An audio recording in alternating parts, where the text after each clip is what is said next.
And you know what, man? Some of you, yo, you Negroes really got some nerve.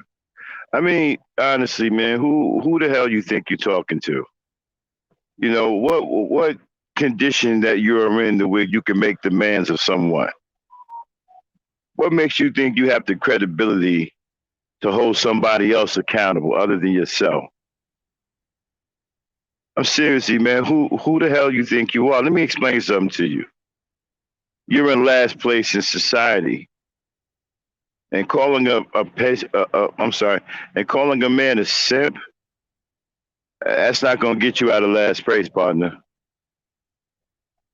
We're gonna talk about it. It's gangster talk up. Feeling kind of strappy. Hit it, Dane.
yeah.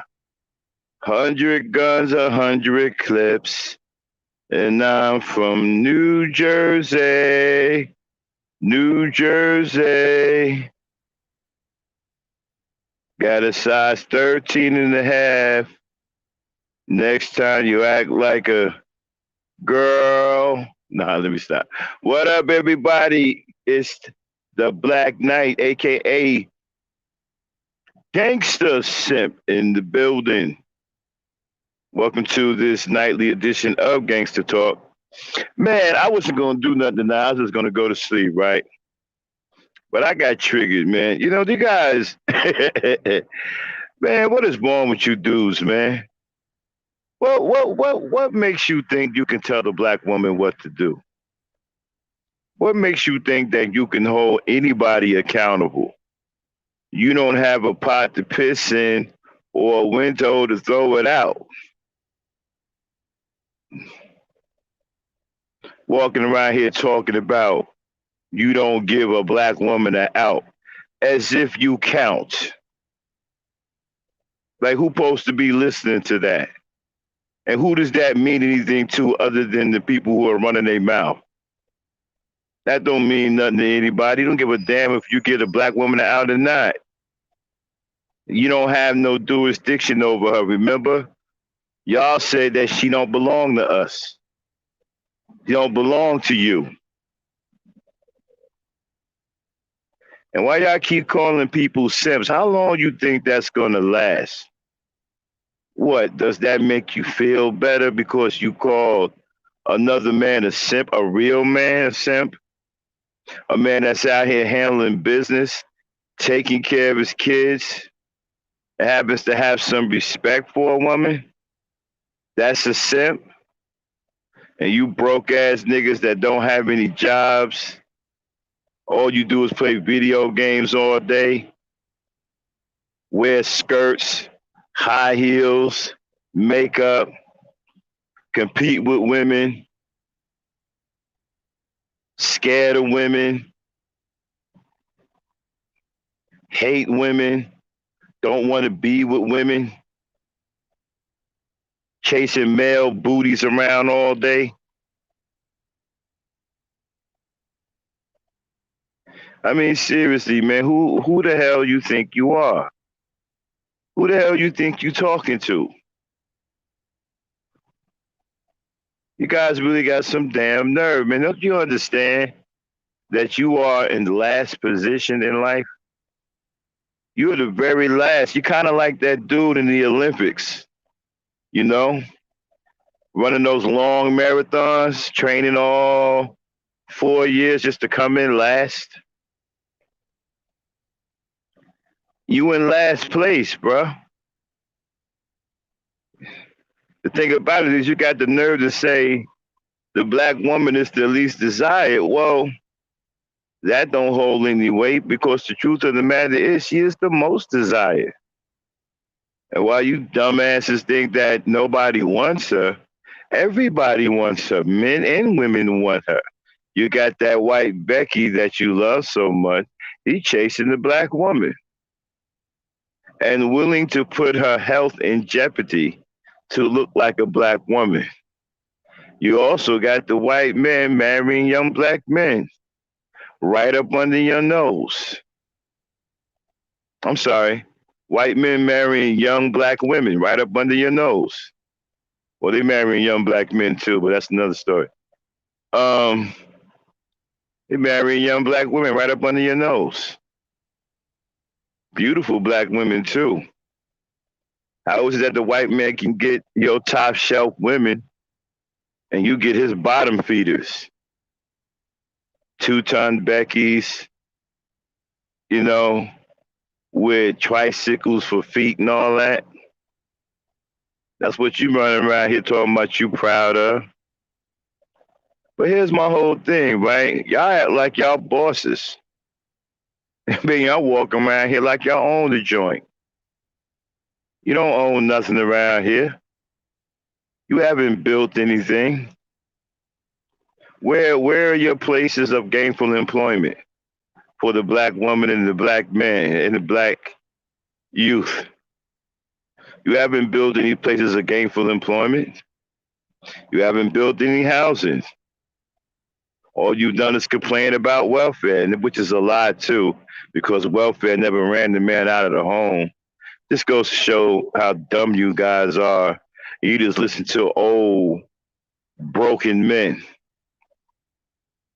sit there, podcast after podcast, listening to the destructive sermonizing of a few bitter old broken men.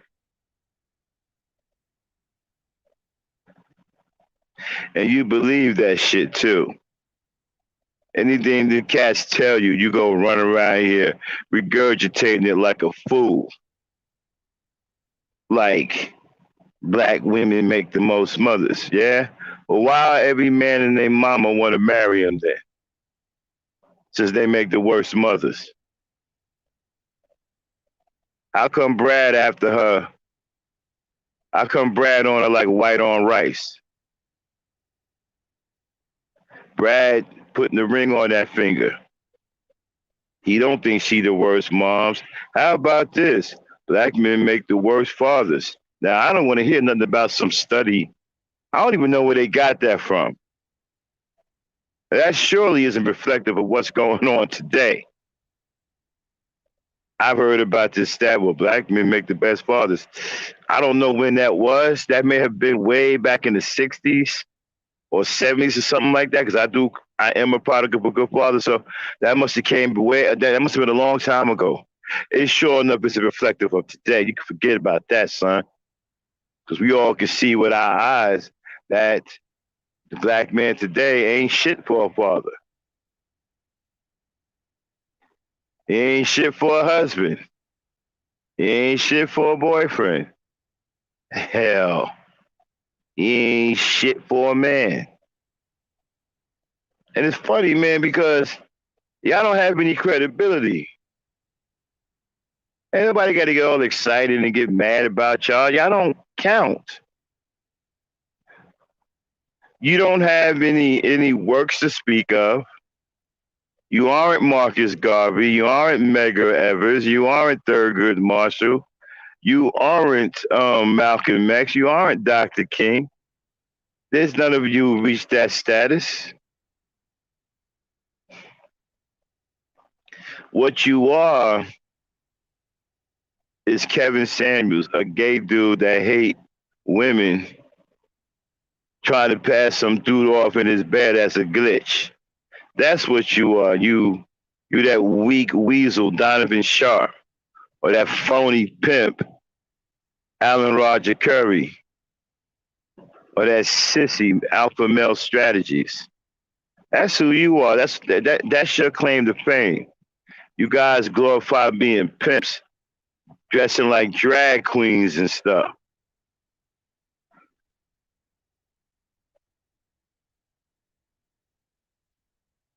Sitting up here on social media, proud to say stuff like, man, I be going in on Negroes. I be going in on these women's. I be chilling by myself, but when the women say something I don't like, I go in on these women's. Proud to say that. Not even ashamed of how you sound. Now, you clowns don't have nothing significant. You don't have any tangibles in this lifetime. You don't have any real resources. You don't control anything. You don't hardly own anything. What are you talking about? Who are you and what position are you in to make demands of anyone? You really got some nerve. The stuff y'all be talking about, man, you absolutely out of your mind.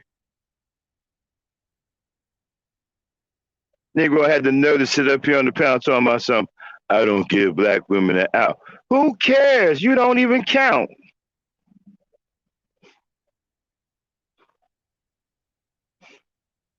Y'all walking around here like y'all count.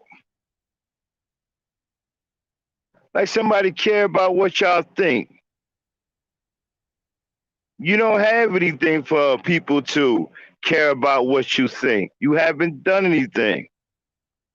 That's why you're always talking about the past and bringing up Garvey and all these other people because you haven't done any day in the present. You haven't done anything in the present. What has any of you done in the present? I mean, in the present, other than disrespect black women? That is your calling card. That is your claim to fame. Well, let me explain something to you. That's not an accomplishment. That's not anything worthy of any real respect. So when you take that away, you've done absolutely nothing. And you got the nerve to walk around here demanding stuff from somebody. You tripping. Why don't you stop tripping? It's embarrassing for you.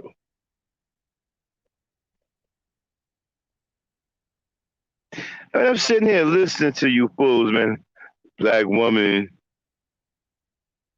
needs to be held accountable. We hold black women accountable. How are you holding somebody accountable and you won't even own up to your accountability? You got other races coming on black platforms shitting on you. And your best reaction is to call that person a simp. Is that all y'all gonna keep saying, calling people simps? That's it? That's the gist of it? That's all you got? So when people come and shit on y'all, the only thing they got to defend themselves against or worry about is being called a simp? That's the best you can do? That's the hardest punch you can throw? It's just calling somebody a simp?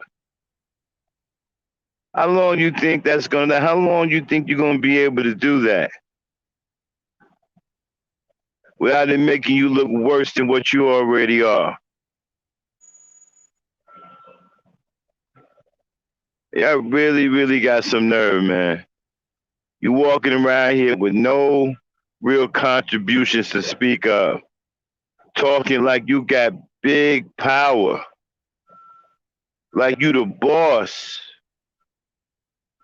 Like you giving orders.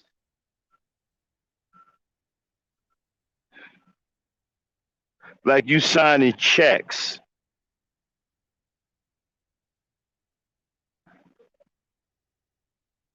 You ain't doing any of that.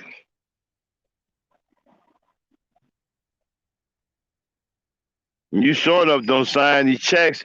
Most of you Negroes aren't even employed. Sitting up here tripping, living in your mama house on her computer, on social media, talking about you want black women to submit and you want to hold them accountable. Hold them accountable to what you gonna do? What you gonna say? You making yourself look like a fool. Everybody knows that you don't produce it. Let me explain something to you. The black woman is out producing you. She's out maneuvering you. She's outsmarting you. She's leaving you in the dust. Pun intended. She's leaving you in the dust. And you are falling further and further behind. You're eating the black woman's dust. She's kicking up dust. The dust is in your mouth. And you cannot compete with her. You can't even keep up with her. She's leaving you further and further behind. And the best you can do is call somebody a simp. You aren't concerned about your position in life. The most important thing to you is to call somebody a simp so you can keep your little cult culture going and feel good about yourself. That's pathetic, man. Has anybody told you that? That's pathetic. Now, I'm sorry to have to tell you that, but it is what it is. That's pathetic. Before I go any further, let me get a sound check. All right, hear you fine. Type of one in the chat if y'all can hear me. Let me know when you see some ones in the chat.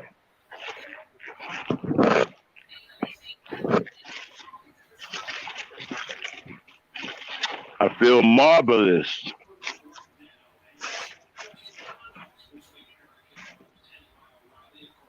All right. I'm wondering if they're on a delay. Okay, there's your All ones. right. Let me continue. Go back on mute, dang. I'm about to hit second gear.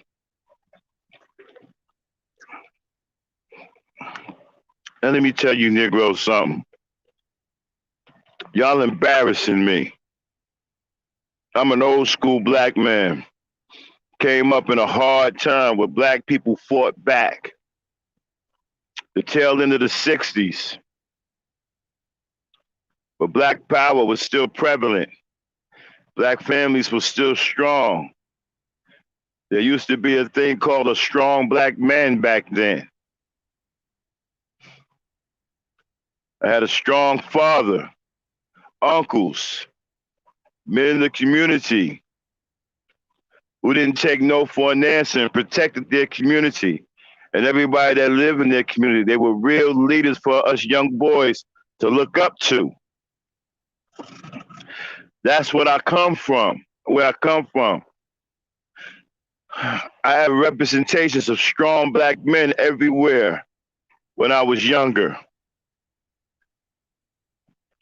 I'm 54 now. And the shit I see from you little punks is making me sick to my stomach.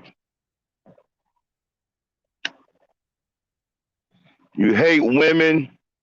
You're weak. Your claim to fame and your glory is to get on social media and act like a woman yourself. Now, let me clear a few things up. Hollering and screaming, losing your emotions, arguing with a woman, all that, that's all traits of a female. Women do that. It's not something that men do. Men are usually silent and don't engage women. Let the women do all the hollering and arguing. That's in their nature. They're feminine. They're women. They can get away with that. That's what they do. You aren't supposed to be doing it. You keep talking about a black woman's attitude, but she's supposed to have an attitude. She's a female. An attitude is natural for her. What are you doing with an attitude? You're not supposed to have one. You Negroes got worse attitudes than black women. And I am sick and tired of you blaming her for everything. Aren't you embarrassed by now? Do you not see the writing on the wall? Are you guys delusional? Are you paying attention to anything out here in reality? Anything at all? You got a white boy who comes on Cynthia G and absolutely lights you dudes up. And the best you can do is say he a simp. That's all you got? You don't have any pride? You don't have any want to? You don't have any fight back? You don't have any will? Simp, that's all y'all had? That's all the smoke y'all got? You don't got anything heavier than that? That's your go-to? To call somebody a simp? That's actually laying you to waste in front of everybody on social media?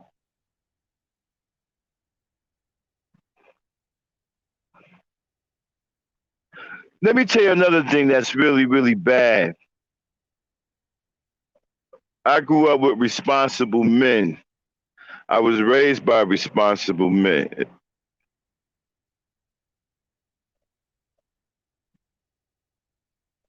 Not raising your children isn't responsible. Complaining about child support is not responsible. Hold on 1 second, y'all. My bad. Y'all caught me in the middle of eating a late dinner. Mm-hmm.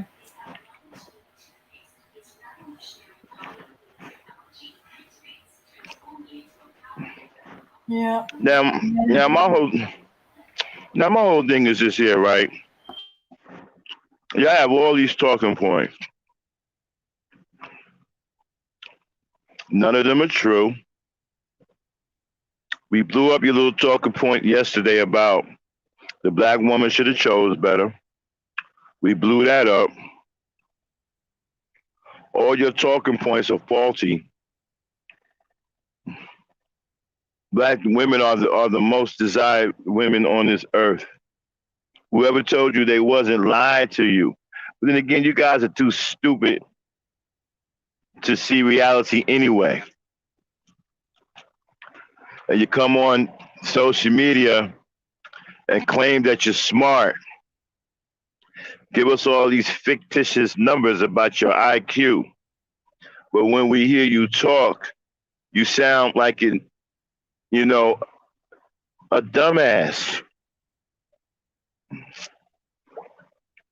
Some of you are so dumb, it wouldn't matter what planet you would be on, you'd still be the dumbest person on that planet. No matter what your species is.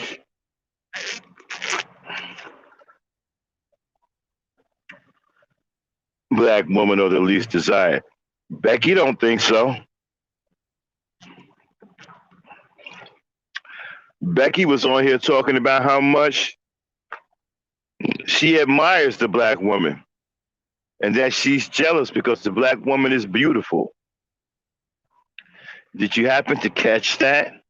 Or was you somewhere hiding under one of Becky's chins, trying to keep out of the limelight, away from the public? Another thing,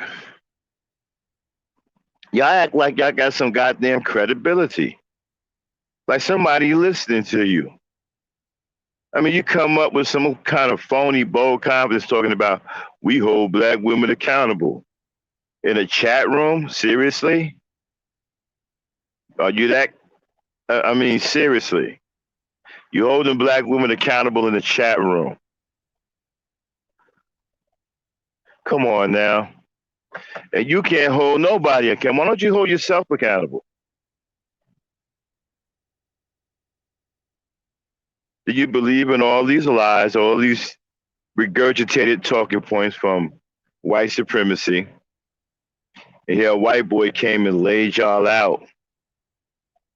And the best you can do to retaliate is cry simp. That's not going to cut it. You're going to have to do better than that. That doesn't change people's image of you by you calling people a simp. That doesn't do anything. And it really doesn't mean anything except to you guys. Which means to me, if it means something to you, then it's meaningless. Nobody cares anything about that other than you guys. I guess that's your ego trigger or something. You call somebody a simp and you feel better as a man because you call a hardworking man, somebody who care about his women and children, you call him a simp. Y'all call me the gangster simp because I care so much about black women. I'll be your gangster simp. I got no problem with it.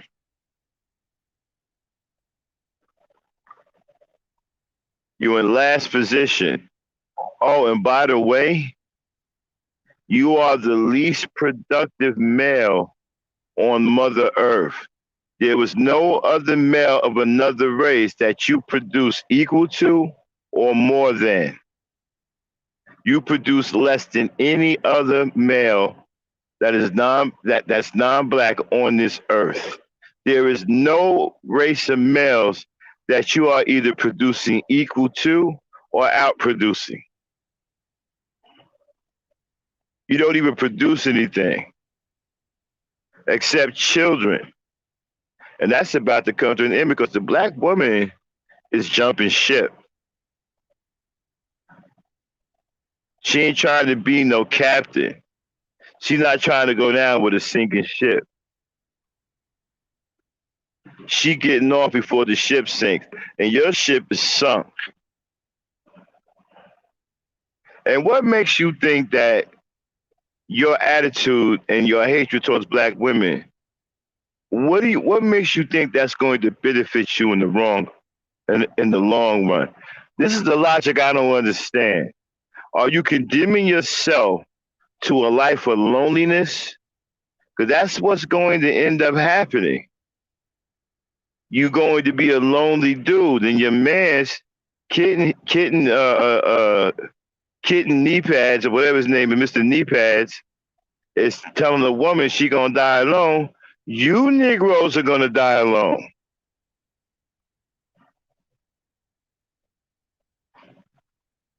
That crazy shit you talking and the way you think, you Negroes are gonna die alone.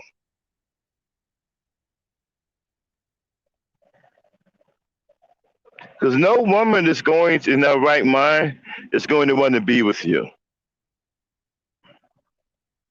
And you guys are mad now because nobody wants to be with you. No one wants to be.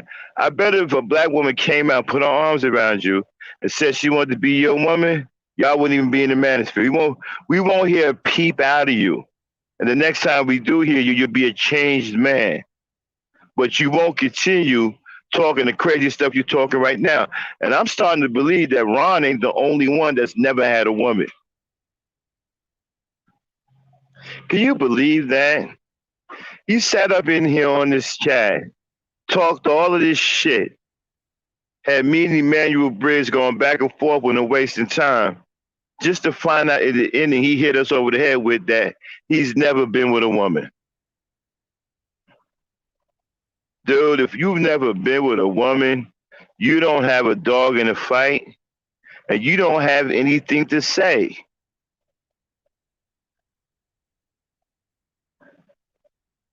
You don't have anything to say. There's nothing you can say that's credible. You've never been with a woman. How the hell you gonna sit up here and hate on black women when you've never been with one? What kind of logic is that? On what planet does that make sense? You got all this slick talk for the black woman, all this slick talk, all this hatred, all this vitriol, all of it. But yet you've never been with one. It'd be one thing if you've been with two or three, had a couple of girlfriends, it didn't work out, you're learning from your mistakes. That's okay. That happens to a lot of men. When they're not ready to be in a serious relationship, they get dumped because a lot of women, right, aren't playing in games anymore. They dead serious when it comes to these relationships. Don't be surprised if y'all start getting vetted by black women. Don't be surprised if she already has a dossier written up and she wants you to take an IQ test right in front of her or a reading and writing comprehension test. Because after she get a load of your conversation, she's probably going to have you take a standardized GED test or some kind of written test to see if you can actually put a goddamn sentence together.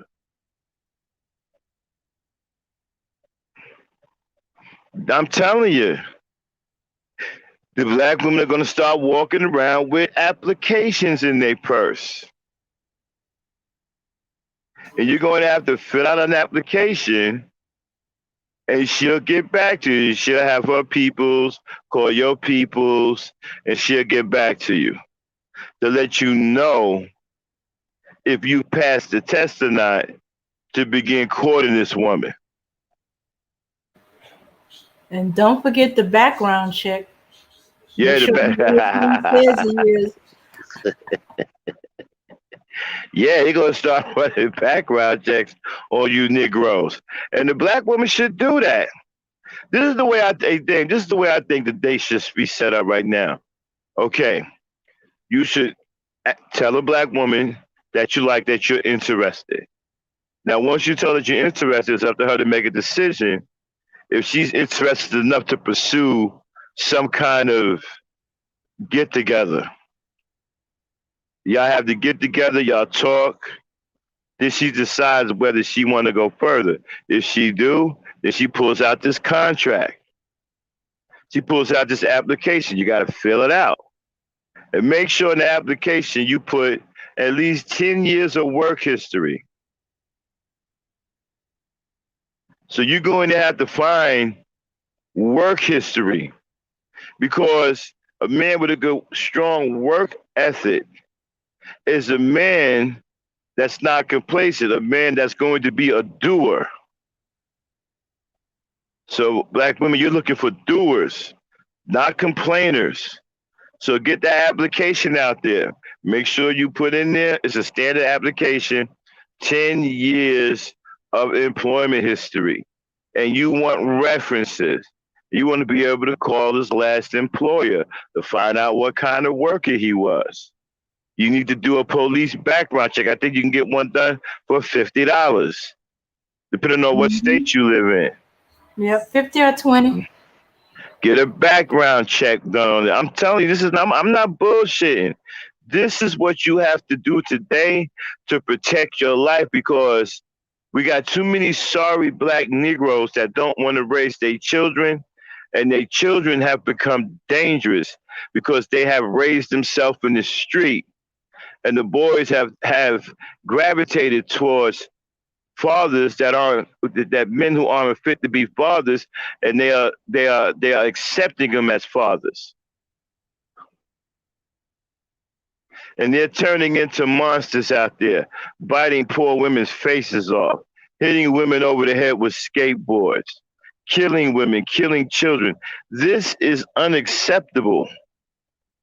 They are now doing the unthinkable on a regular basis.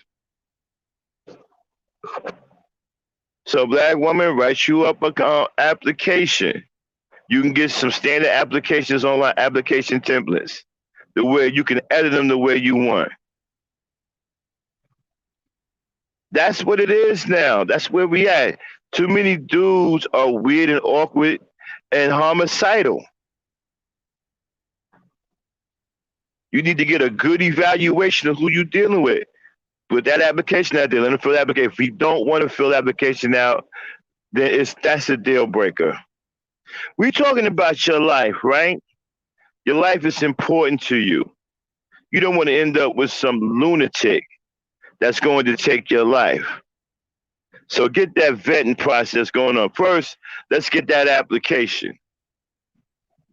Make sure you have work history and references, as many as 10 references. You need to know the people who know this guy. You need to know the people that know the guy that you're trying to be with. You understand? So a background check is a must. And I believe an application is a must. I don't see anything wrong with an application. If the dude really wants you, he on it like that, he'll fill that application out. Now some of y'all can't write, but maybe you could put an X on it or some shit.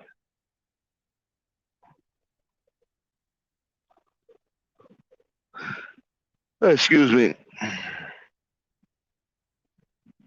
David, am I coming in loud and clear? Yeah, you coming in loud and clear. I'm trying to imagine the expressions on their faces when she pulls out an application. Right. And I'm not bullshitting, black women. Have them fill the application. They don't want to fill it out. Keep it moving. They done made the job that they done made the decision easy for you. Keep it moving. They don't want to fill the application out. Keep it moving. See, let me tell you something. Men on the up and up don't have any problems because the men on the up and up understand that women go through trauma every single day, especially black women. They're probably the most traumatized. So to protect your life, protect yourself, get that application out there. Have him fill the application out. Then you take it home and you look it over. Go line by line. How many kids does this nigga got? You're looking at the W-2 or the 1040 or something like that. One of them, and they got all that stuff listed. You see, this man got 13 kids, and that he don't have no money because whenever he works and get paid, his paycheck is automatically split up between them 13 kids. And so maybe out of his own paycheck, he might bring home $25, $26.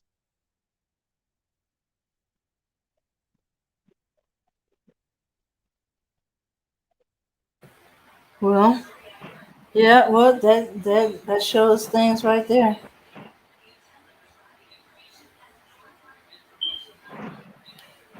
Yeah, and or if he's even paying his child support, it might find a child support order, but non-payment. Yeah, and then with all them references, um, no way he's gonna find 10 people alive for him, and then find out how they connected to him. They connected through him to work, grew up with him, family members, all that. Y'all, my signal went out momentarily. Yeah, we was talking about the contract. Yeah, so ladies, get you a contract out there. Don't be afraid to draw up a contract. Your life is extremely important to you. You don't want to end up with some awkward ass, you know, funny dude, chasing sex dolls and blow up dolls and turn around and end up killing you because he messed up in head. You don't end up like that. Get that vetting process going. Maybe 30 years ago, 40 years ago, I wouldn't say that. But today, absolutely. You got to do whatever you can to protect your life. Yep. Dan, Start hold it down for preparing me your for a few interview minutes. questions. Oh, okay, no problem. Yeah, start preparing your interview questions. Yeah, based on the application, the background check, credit check. Yeah, credit check. Um, yeah, you're gonna have a bunch of questions. Yeah, and then reference. Hey, and call them.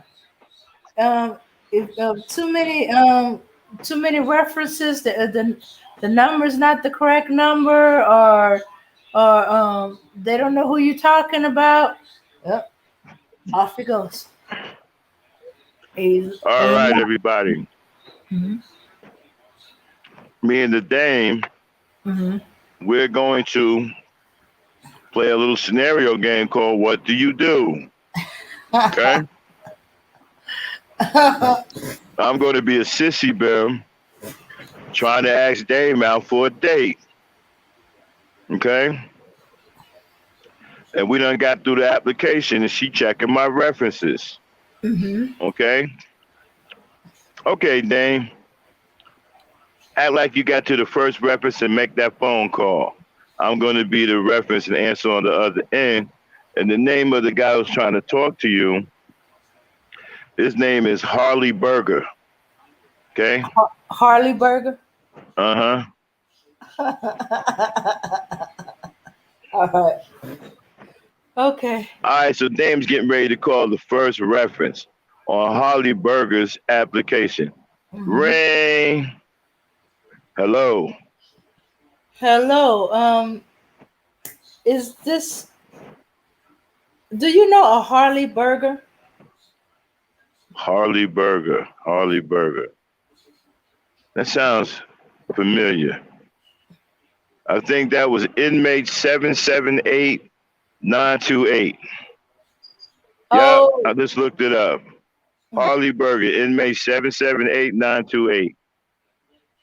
Okay. So, Now hang up. Uh-huh. click. No. Now, call back. Ring, ring, ring. Hello, this is Cook County Jail. I am Officer Bleak Block. May I assist you? Uh, Did you work with a Harley Burger? Yeah, inmate 772-897 was in here on 17 counts of statutory rape. Okay. Thank you very much. Okay, all right, ladies. What do you? That's reference number one. What do you do? Shred the Let me see what application. they. Okay, pay attention to the chat. Okay. All right. Okay, let's see. What do you do? You just called that first reference. It happened to be a damn jail. You got his inmate number. They say he was in there for 17 counts of statutory rape. What do you do? Let me know what they're saying in the chat. All right.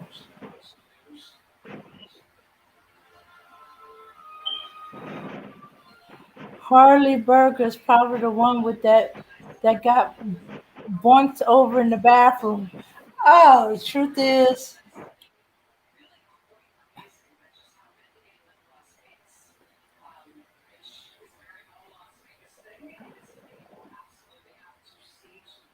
In the meantime, while you're waiting to see a response, Dane, what mhm, do you do? well, I know You, what I would do. I just would shred the application and, and have what to do with them. okay, Okay. so apparently he doesn't get the job of boyfriend. Yeah. Okay. Charlene says now that we burn and learn, black women are not willing to make those sacrifices with these modern black males. Okay. I don't think. I wonder if they were paying attention to the skit. Ladies, if okay, if we're doing the application on black men for boyfriend, and you call his first reference, find out that he was a prisoner and that he was in there for 13 counts of statutory rape. What do you do?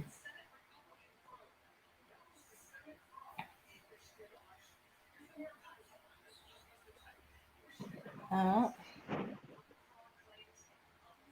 well, we're on a little delay. All right, so while we're working on that, okay, Dame, Hmm. let's go to. Let's just say you become curious. Go to the second reference. Second reference, the guy's name is James Madison. Okay. All right. Ring. Hello. Hello. Do you know a James Madison? I am James Madison. Oh, sorry, my mistake. I meant Harley Burger. Are you? Yeah, I know that piece of shit. Owes me about $600. Stole a TV out of my house when I left him in here after he got drunk and was sober on my couch. And me and my wife went to work that day, let him stay in the house. Came back, our 70-inch screen, flat TV was gone. And Wow. ain't nobody could have taken it but Harley Burger. You tell him if I see him, I'm gonna put my foot up his rectum. Okay. Thank you very much for talking with me. Have a nice day. Okay, what do you do? Okay. Okay. Okay. Okay. Chat. What? Okay. We still trying to get them to the what will we do? You know. Charlena's like what? Brianna. I think she did. She didn't. She what? She missed the skit. Black men seem to disappoint black women. It's okay for him before he even did that. Chat. Now, Truth is trying to get him back on topic. Oh, wait. What's this? Oh, all right. Here, Charlene goes. It was good to know you. I'm not interested. Interesting.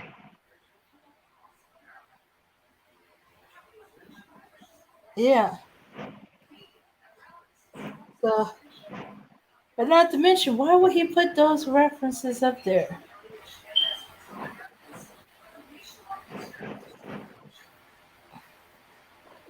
Mm-mm-mm. All right. Let's see. Um. Okay. Laughter. Honey Spice. Ella Max. Nobody be hitting skins with this intense process. Let's Well, that's see. what you want. You see, because the man who's going to pass that test, that's the one you're looking for. You see, See. a real No. man, excuse me, Oh, I'm sorry. trying to answer someone. Okay. A real man, Honey Spice, has patience and understands the nature of women and understands that women need to be protected. And when they first show up to meet a man, they could be nervous. They could be a little scary at first because it's a new guy. They don't know if he's going to work out. They don't know if he's going to protect. So this process to me is very telling. It'll run away all of the derelicts because the derelicts don't have any patience. They want to pump and dump. They don't care nothing about anything else. So for them, this process is painstaking, and they'll eventually leave it alone. It won't bother you because they can't get past this because they don't have what it takes.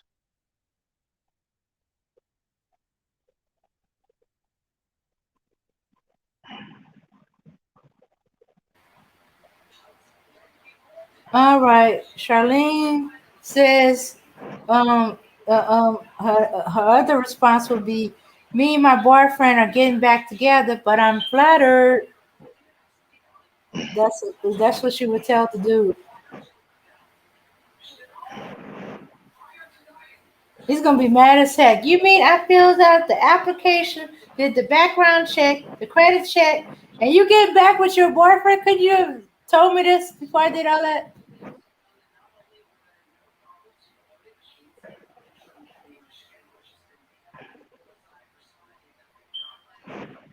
Okay, they want to go to the next scenario. Auntie, where the trolls at? Oh, hey, family. Auntie's busting up in here looking for trolls.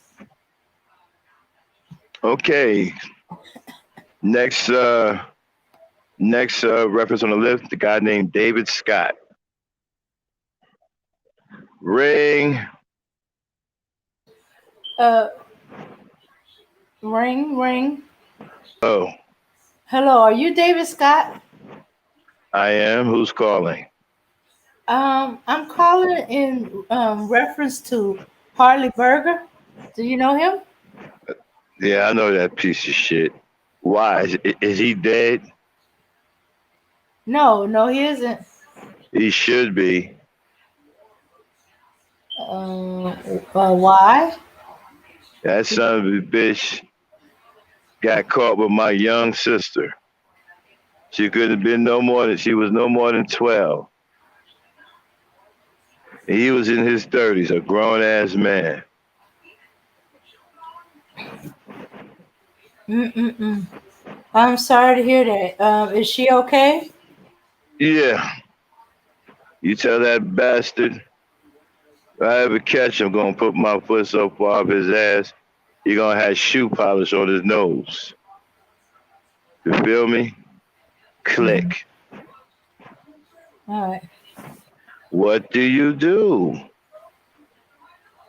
And so far, you haven't heard anything good about Harley, but yet he pulled up all these references of these people, thinking that they was going to say something good about him. Or did he?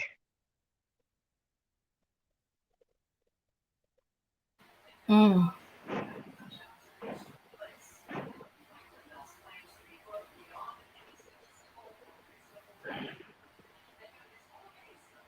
There's a question in the chat. Mm-hmm.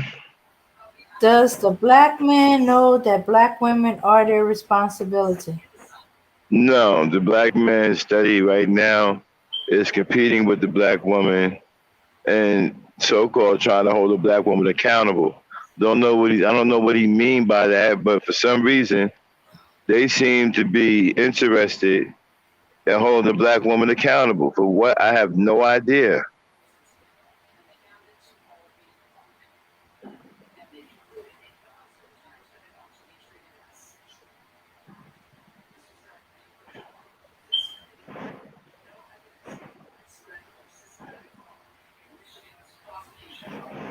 Okay, let's see. Uh, okay, I don't know why Brianna's saying black men are too happy.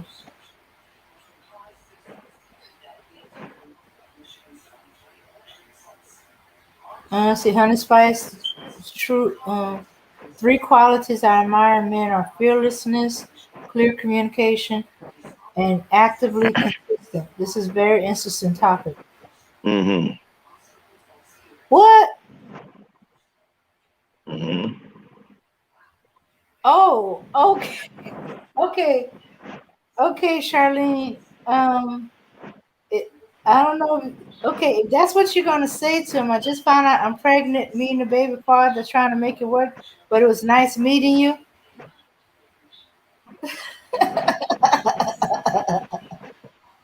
Are you kidding? Hmm. What's going on in the chat? Well, Charlene is answering, what would she do? She would just tell him, hey, I just found out I'm pregnant. Me and the baby father are trying to make it work, but it was nice meeting you.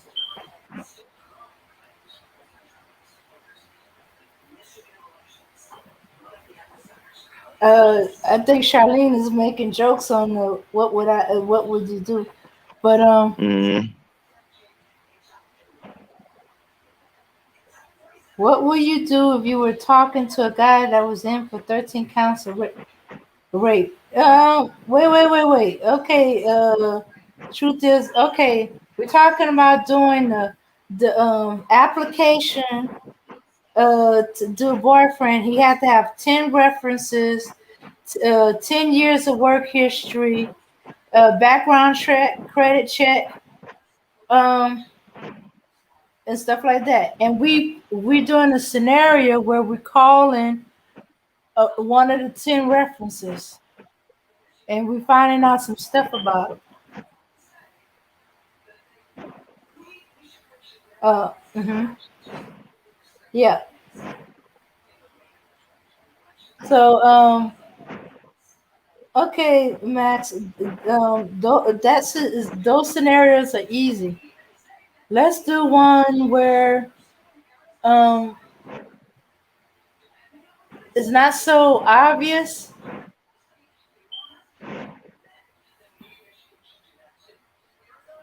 Wow, put your track shoes on and run and block him and delete his number. No need to respond.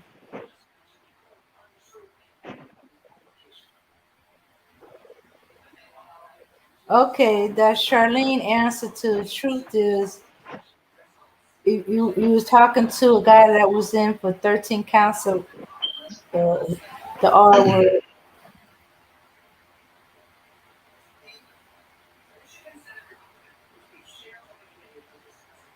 But you got to discover this by calling the references.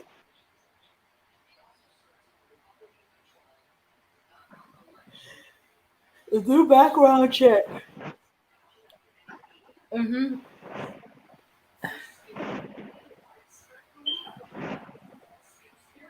Because I don't think he's ever going to tell you this. You're going to discover. So that's why it'd be good to do an application for your boyfriend, have a 10-year work history, 10 references, um, a background check, and I added the credit check. Uh, okay, Manuel Briggs. You would permanently cure his problem? Okay. Yeah, especially that reference that he's a statutory. Damn, are you reading the chat? I think there's a lag. Try scrolling down. Okay.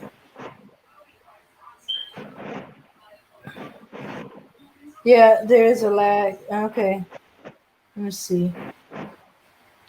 You can't run because he'll chase you like a bear. So make yourself big and loud and ward him off.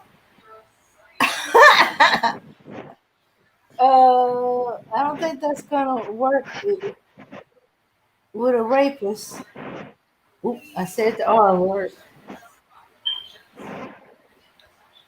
Yeah,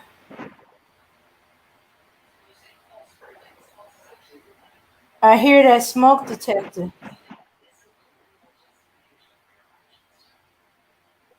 Yeah, yeah. Let's see what's going on here. Yeah, so we was doing a what would you do scenario. Uh, Max is saying that women should have an application to be your boyfriend.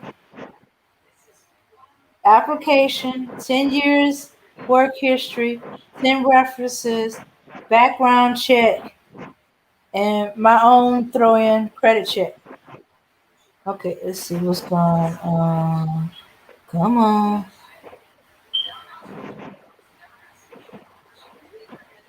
So, so he was given some, when you call the reference, possible uh, answers to these references when you call them. Let's see.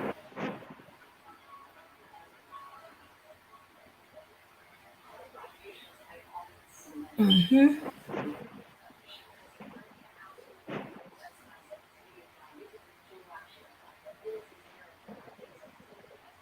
Mhm.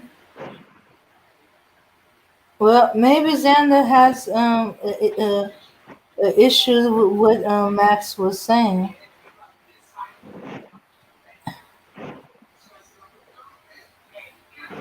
This might seem a little weird, but I like to talk to people X if I can.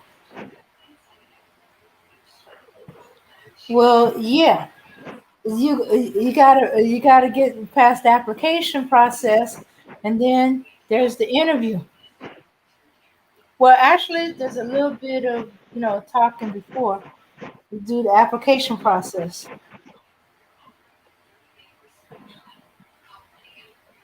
Okay, so that would be a good idea. Hey, if one group can pull out a contract, hey, we could do an application. Let's say I enjoy having coffee with you, enjoy the conversation and stuff like that. Okay, Max, you back?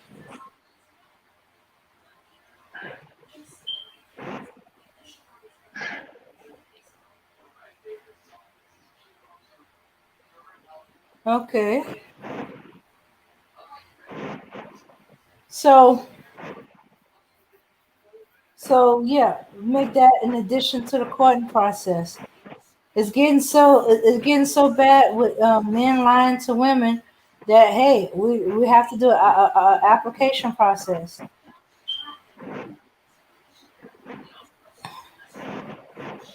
Well, Xander could be, but no. It depends on what he's talking about.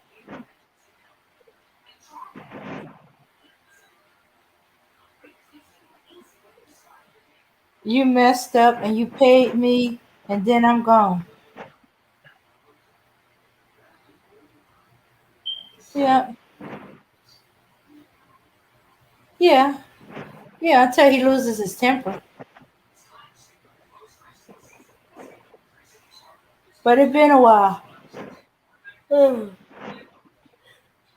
Yeah. Some of your scenarios, Charlene, how you respond, okay, would kind of piss him off because okay, they went through the application process and went through trying to remember 10 years of work history, 10 references. Most people struggle with three, but 10. So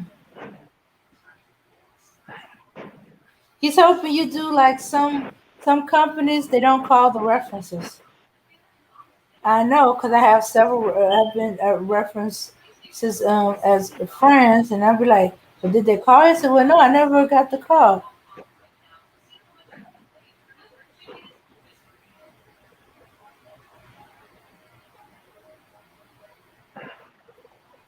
But yeah, yeah, he's not a troll that you snipe on sight. Mm-hmm. Health, wealth, and happiness and forever. Hey, that way we eliminate the liars, those that's just trying to hit it and quit it. There's no way they're gonna have a patience to go through an application process, uh, a work history. In fact, they'll probably have a fit and insult and be insulted and reference and a background check. Max, you back?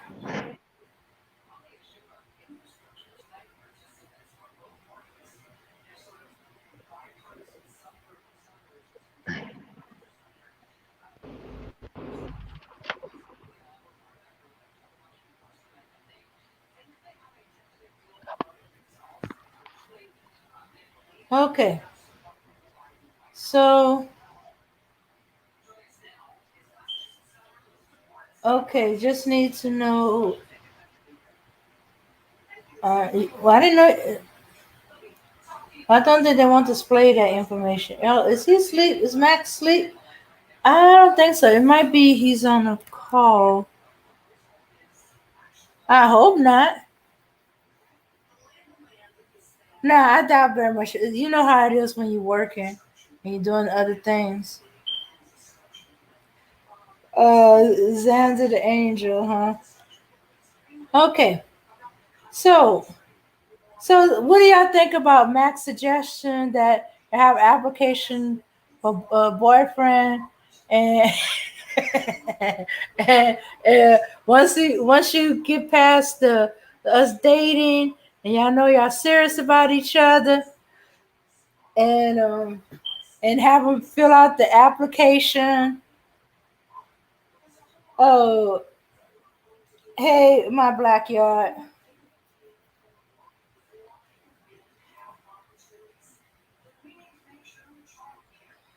Yeah. Okay. An application with 10 references, 10 years of work history, background check, and my favorite, since I threw the idea out there, a credit check.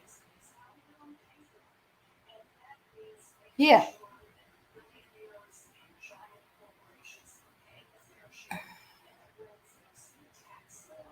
So, ladies, what you think of that? Well, actually, everybody in the chat, what y'all think of that? Ladies, start pulling out an application and actually call the references,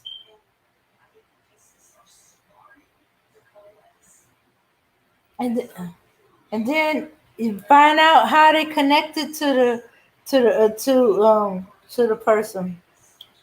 Yeah, pretty much a job interview. Okay, man, Briggs. All right, think it's a good idea. Mm-hmm. Well, it sure will eliminate the hit it and quit it and the people, because they be the main ones that be hollering about, I ain't feeling out no. Okay. And I am interrupting. Am I interrupting? Okay. Okay. So yeah, they'd be the main ones that be screaming and howling about, and they'll give themselves away. Application for a boyfriend? What you mean 10 years of work history? Are you trying to say it's gonna be a job to be your boyfriend? 10 references. A job application needs 3. The more they holler and whine about it, they give you some clues that I don't think they're gonna be worth about it. And then when you tell them about the background check, don't you trust me? Mhm. Hey, just making sure covering everything. Uh, Credit report, and then they're gonna throw down their ace card.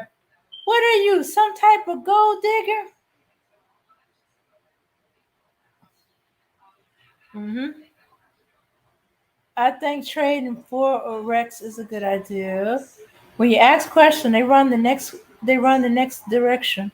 Yeah. Some of them might think you're a gold digger. Let them. Stop being afraid of that gold digger word. That's them trying to get you to lower your standards. And hey, if they're gonna throw that gold digger word, that's another strike against them. Whining and crying about your application process, why you need all this, and then they throw the gold digger word. Okay, then okay, you don't have to fill it out. It was nice knowing you. Enjoyed the coffee and the dates. Bye bye, and move along. Because once they start throwing the gold digger card, that means they trying to change your standard. They trying to insult you. So it is time to go. Yeah, they don't know. They know they don't qualify. Shoots, what you think the parent conversation and meeting the family was about? You don't think they didn't ask them questions? I know. I was one of them nosy cousins. I was all into the business. When my older cousins used to bring their boyfriends over, and they trying to, dad, take it easy on him and stuff like that. Don't bring out the shotgun. Don't sharpen the knives. Just have a conversation with him. You don't need to threaten him. So while she's doing that, trying to talk her dad out of pulling out and cleaning the shotgun or sharpening a knife or making some veiled threats and some on purpose threats, we be interrogating the dude, and he's so busy trying to make a good impression. We would set him up, ask him a question. He voluntarily, he answering this question, throw a curveball at him. Yeah. Well, they gotta. That's how you find if you got a strong man, and if he's gonna fight for what he wants and protect you, or he got a mind of his own. You know, at least that's the what my grandfather always had told me. No, no, no, no. They don't protect the guy. If he can't take the heat, he can't take the pressure from the men in your family. How he's gonna take the pressure out there with a job and he got a family and all that other stuff? It's to find out if he's gold, silver, or 10. If he falls like 10, then nah, he ain't passing. If he ain't gold or silver, you can forget it. Well, I, Well, that's what the gold and silver things, because grandfather liked gold, and my great uncle, his little brother, liked the silver. So so that's why they said gold and silver. Guns and on purpose threats work absolutely great. I live for that as a father and big brother. Oh my goodness, you tested that out on your sisters first. That's true. If he can't afford a date, he doesn't qualify. Yeah, so he shouldn't be crying about the credit check. Yeah, a credit check will also, I think it'll reveal if he child support, or is that something else? Something else entirely. But Pookas will break up with you on a major holiday because they can't afford a gift. Oh, actually, I used to be bad about that. I used to break up on Valentine's Day. No, no, not Valentine's Day itself. Like the first day of February.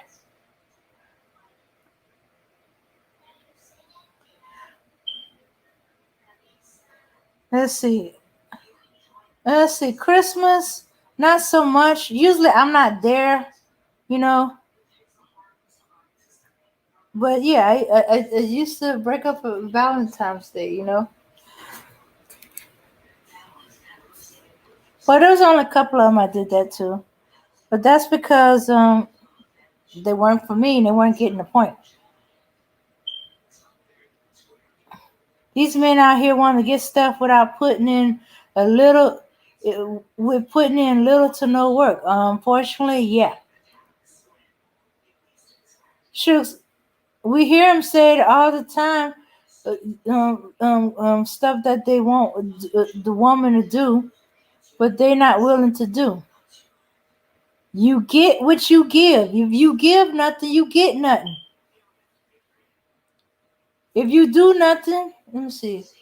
Don't ask for nothing.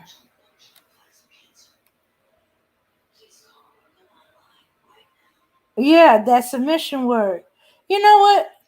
I only heard the submission thing one time, and that one or two times, and that was the scripture in the Bible. My pastor said, "Yeah, men always say that, but they forget that they are to submit too. They always miss that part of the scripture."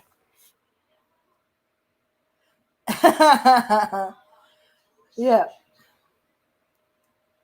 and that the woman and other part of the Bible said that if you're not submitting to God, the woman don't have to submit to you.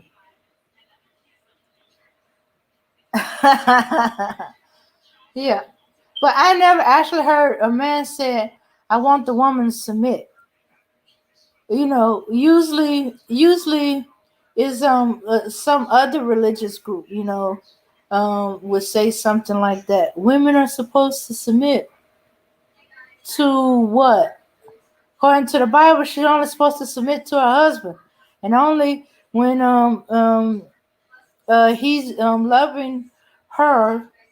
Okay, I had one pastor say, "Women submit when the man is loving her like he loves himself. If he ain't loving her the way she needs to be loved, then she don't have to submit." And another pastor said, "When you love, what you consider submission comes naturally. You don't have to demand submission. You don't have to ask for submission. It'll come. You're not even supposed to be looking for submission. You're supposed to be looking to love you. What? Mm-hmm. All right. But of course, they don't want to remember that. Then they try to compare other religions where the wife is so-called submissive. She ain't submissive. She's being browbeaten and threatened and all kind of other stuff. That's not a will and submission. That's just fear. But hey, that's what you want. Some of these same fearful women, they have done some desperate things. Husbands have died under mysterious circumstances or had illnesses that nobody could discover what was. So hey, be careful when you're going in those directions of these other ethnic groups and how submissive their women are. You know, they bow down to it. No, no, no, no, no, no, no, no, no. You gonna find, yeah, that's fear triggering, and some of the men have had unusual things going on with them. All right. Okay, smile can turn into being cornered and getting unwanted attention. Yeah, yeah, yeah, yeah. It could be, or it's like a smile could be like feeding a stray dog. You just giving them a little snack, you know, but you're not planning on taking them home with you. But it's following you home and it's whining, giving you them big puppy eyes and you my new best friend look.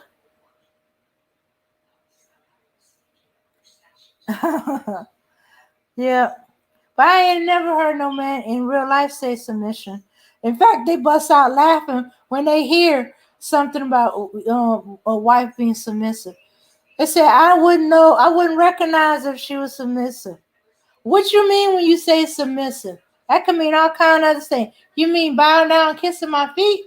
Nah, I can't take that. Mm-hmm. Or those men who seen sisters or mothers being abused? No. Mm-mm. That's why when my mom didn't want to marry my dad, my grandfather didn't force her. You know, because I guess he could have, but he wasn't doing it. He lost a sister. His sister was talking about, her husband was acting strange. He was getting way too possessed. She couldn't even go to the grocery store anymore without him accusing her stuff. And she was going to leave him. And and asked if she could stay with one of them. And they're like, no, no, no, no, no. Let us talk to him. It's a good man. You don't leave your house, because in those days, the house belonged to her. They even put the house in the wife's name. So um and they talked to him. They thought they got through to him. But they, give her a few days to cool down and stuff like that, and to miss you, take you back. Well, something happened and triggered him off. Oh, well, all we know is that he ended up beating her to death with a baseball bat. And he realized after he done it, he wasn't safe. He had to go to another state to turn himself in. There was nowhere in Louisiana he was going to be safe.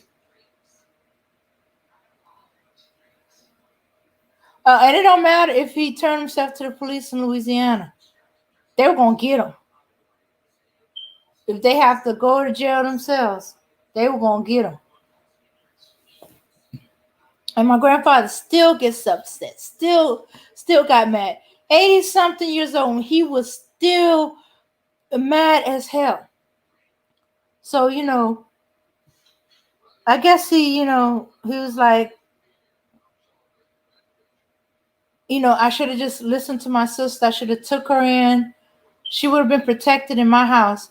But because I took him out of the house and I thought he was all right and I got through to him, he was able to beat her to death in her own house. But he wouldn't have been able to do that at my house or my brother's house, Mm-hmm. Okay, they got me a few years ago until they said, oh, wait, what y'all talking about in here? Let's see, what's going on in the chat? You're creative in all the right ways. They almost got me a few years ago until they started talking about sleeping with underage girls, and I knew something seriously wrong with these men. Yeah. They keep trying to get the age of lower and lower. So far, it's 18. But they're making noise like they're trying to get to 16. Submission is earned. Women give her ultimate trust to men. When women submit to anything, there will be a lot more. There will be a lot more deaths. That's Harold. I hope they got the piece of. Oh yeah, he got to jail, but they didn't get him the way they wanted to get him. They wanted to lay hands on him. They wanted to get him. If he had made a mistake and turned himself in Louisiana, they would have got him. They would have got him. He might not survive to go to trial. But he went to Texas to turn himself in. I wonder how that worked. Anyhow, I never did quite get that. How did that work? And then he was transferred to California. As mad as my grandfather was at 80 over some that happened. Let me see. Okay. At the time, my mom. Okay. was 50, so she was a baby at that time. So about 50 years after, 50 years after, and he was still mad. I think he had a good lawyer that must have argued that he needs to be away from Louisiana, you know. Then he needs to be away from Texas because hey, we have family working in Texas, moving to Texas, living in Texas. One of her brothers would have got him, but California, we didn't have enough relatives out that way. Yeah. Yeah, and we don't know to this day how much the baby girl saw because she was the baby. She was the only one in the house. The other daughters were at school.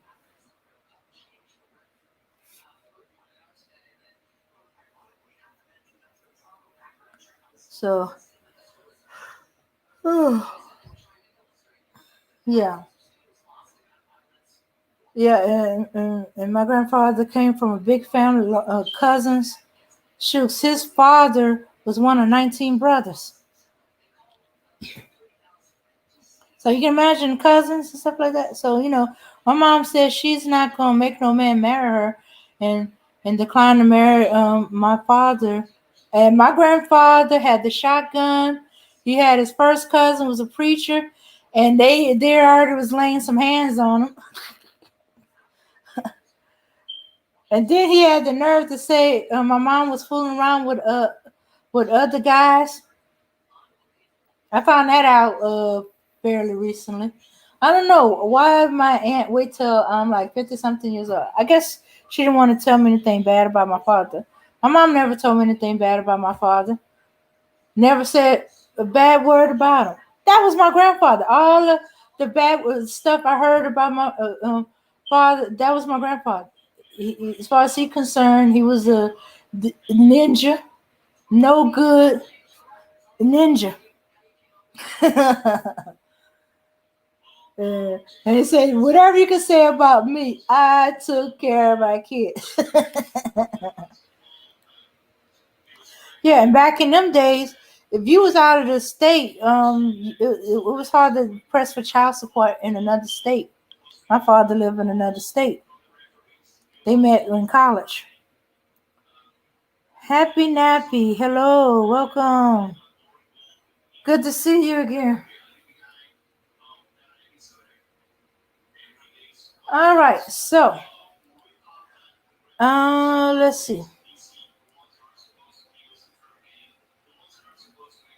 Um, okay, so it might be a good idea to do all that, especially since they there's too many no good men who lie to women. Women, I actually knew a woman who did do background check and credit checks on her guys, but she never did the application.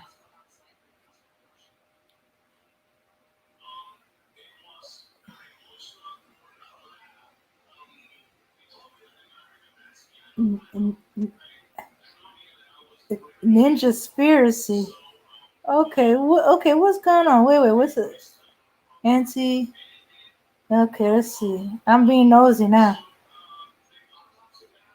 Ninja lids.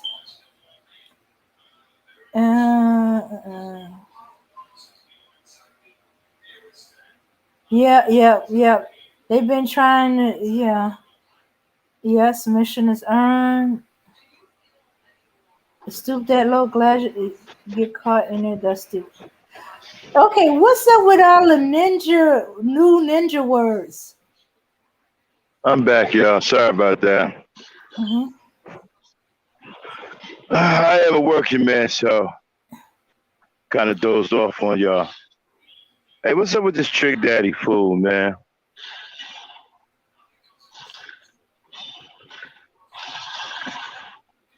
Hello? Hello.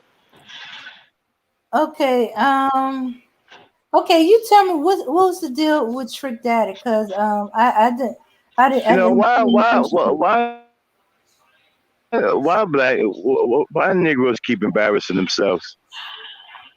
Mm-hmm. I mean, what the hell is he talking about, black women? Y'all need to get y'all act together. Black women do have their act together. Did you not see the white man invest $10 billion in the black woman? He wouldn't have did that if the black woman didn't have her act together. What are you fools talking about? Why y'all follow stupid Negroes like this? This is why you're in the situation that you're in right now. Because of fools like that saying stupid stuff like, black women, you need to get your act together. You know, other women are coming for us. Man, ain't nobody coming for y'all. Ain't nobody checking for y'all, bro. What are they checking for? Y'all don't have nothing. Y'all got to get out of this delusional state of mind and stop following these fools who's misleading you, keeping you delusional.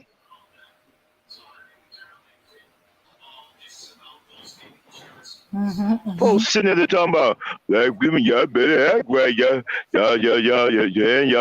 What? Is he insane? What planet is he living on?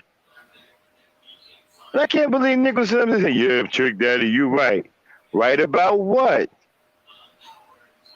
What is he right about? Black woman, you better get your... Man, y'all better... Man, look. Y'all think this is some kind of joke. It's not a joke. Did you not hear that white boy on Cynthia G? This is not a joke.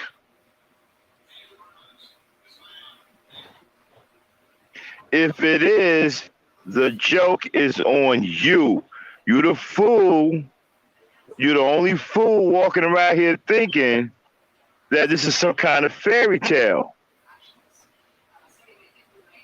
But let me spell it out for you. All right? The Negro male is in last place in society. Last place. Everybody is ahead of you. Hell, even some animals are progressing faster than you. There are animals out there with status, prestige, and has more money than you. 2, the Negro male is the least productive male in the entire world. There is no male of another race that you produce equal to or more than. You are the least productive male in the whole world. And you around here calling somebody a simp? Y'all don't get it. Let me say it one more time. You are in last place in society.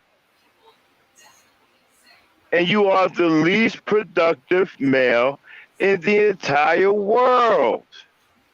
There is no race of men on this planet that you produce equal to or more than. And you're listening to Trick Daddy?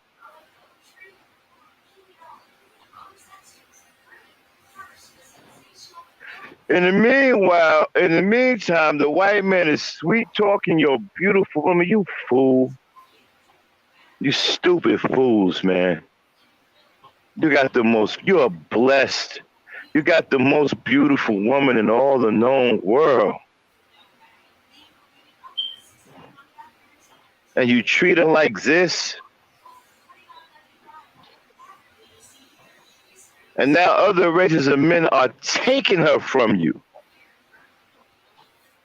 You the only dumbass walking around here talking about she's the least desired. They're taking her from you right in front of your face and daring you to do something about it. Even the women are trying to be like black women. That Becky that you love so much, I hate to break it to you, but she's chasing the black woman. She said so out of her own mouth. We heard her say it. She thinks the black woman is the most beautiful. And she thinks the black woman is worth risking her life to get surgery to look like. And again, you're the only dumbasses walking around here talking about the black woman is the least desired. You are an idiot of epic proportions.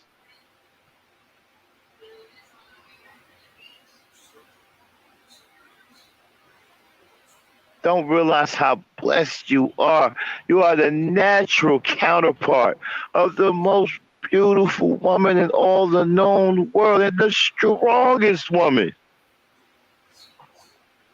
The black woman is both the most beautiful and the strongest feminine species in the known world.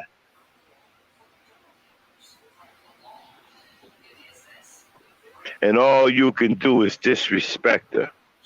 All you can do is try to demoralize her, try to physically abuse her, lie to her, take her trust for granted, betray her, try to take her life and the life of her children. You don't deserve a queen like the black woman. Mm-hmm. That's why the universe is taking her from you. You don't deserve her.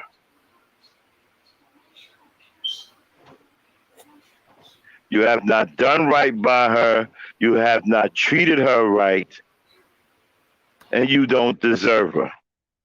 And the universe is answering your aggression, your transgressions against the most beautiful prize the universe can ever give a man. The universe is taking her from you.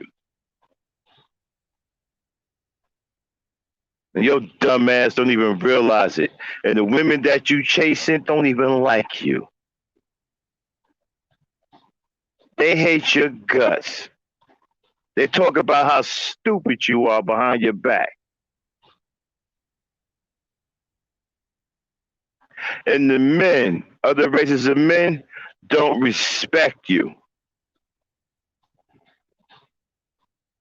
They don't fear you. You heard what that Brad said yesterday. He don't fear you. You are effeminate. You are weak.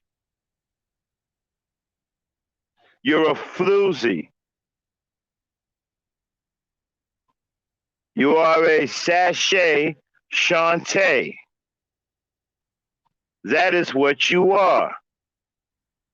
You walking around here gyrating your hips like a girl, twerking like a girl, sashaying like a girl,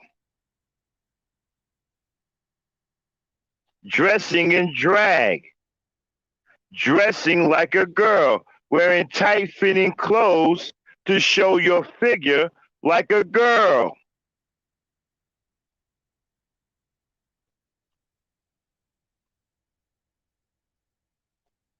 That's why no other race of men fear you. You're a girl. You ain't even a man.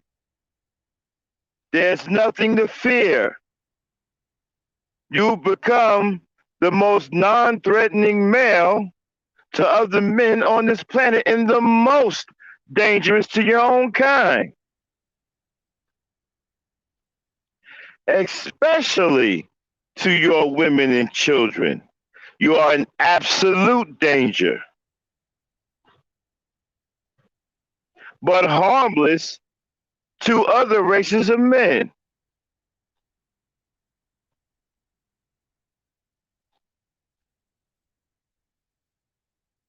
This is no joke. This is not TV. This is real life. Gangster,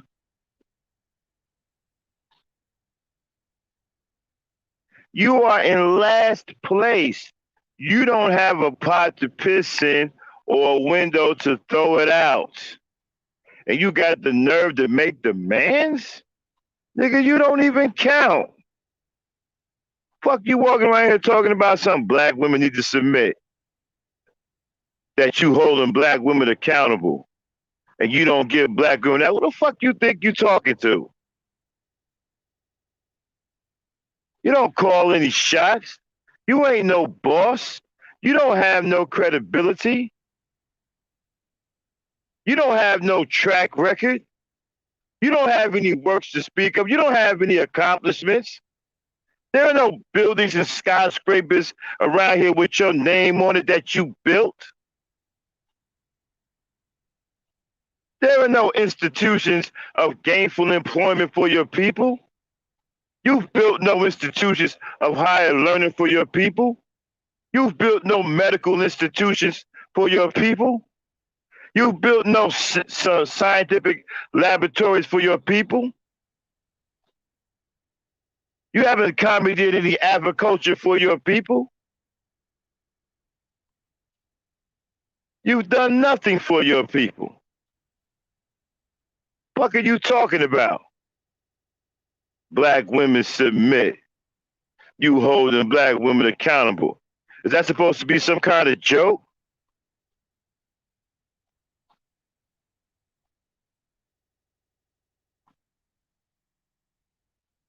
You guys are delusional. You've lost your damn mind. You better wake up and open up your eyes and look at reality. You are losing. Do you not understand? Do you understand the words that are coming out of my mouth? In reality, you are losing. You are a loser. Everyone is winning except you. You are the only one losing.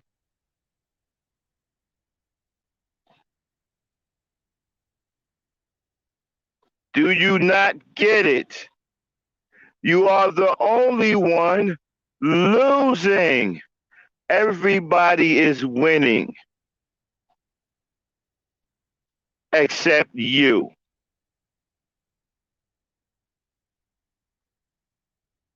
Black women are winning except you.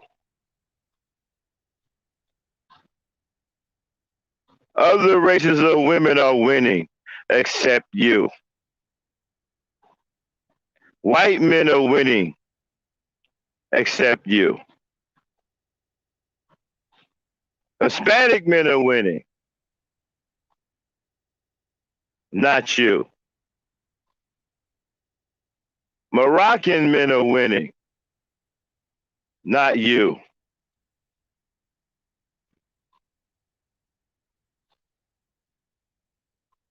Fire trucks are winning. Parakeets are winning. Dogs and cats are winning. Trees are winning. Everything is winning except you. You are the only species on this planet, humanoid, human species, that is losing. And you're the only fool that believes that you're winning.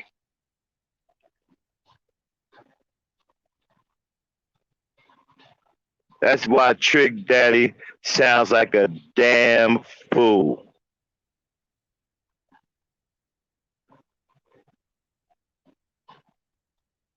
And you delusional losers actually thought he had something to say. Actually thought he dropped it. I man, Trick Daddy, you told the black women where they can go. Nigga, if that's what you've reduced yourself to, is a fake ass woman trying to mimic female behavior, right? Then you done. You done. Go find a short cliff and take a long walk. Cause you done.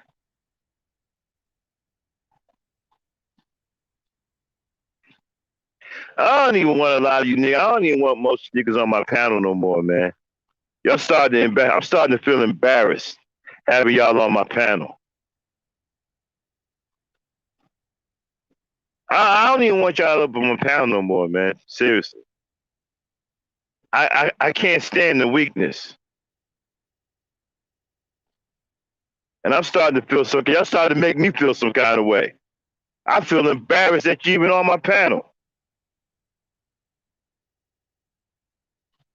I'm trying to help some of y'all out, trying to see if we can at least reason with some of you dumbass niggas.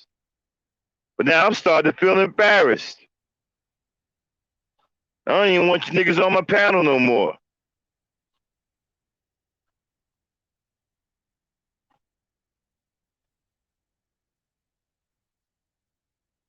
Got me feeling some kind of way.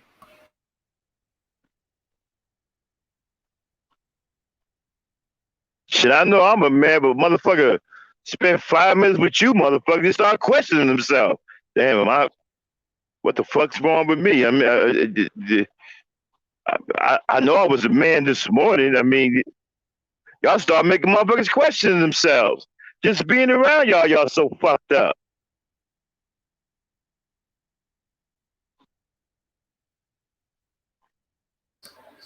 Or they make you men like you seem like unicorns.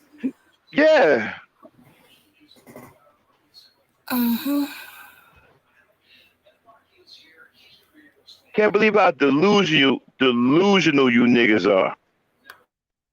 Y'all actually believe y'all winning. You ain't winning. Y'all losing like a motherfucker. Then you sitting around, you walking around here trying to make yourself feel good with these bullshit ass talking points. Simp. That's your go-to, right? That's all you got? So all you can do is call a productive male a simp? And understand, the men that you calling simps, they're winning. You are losing.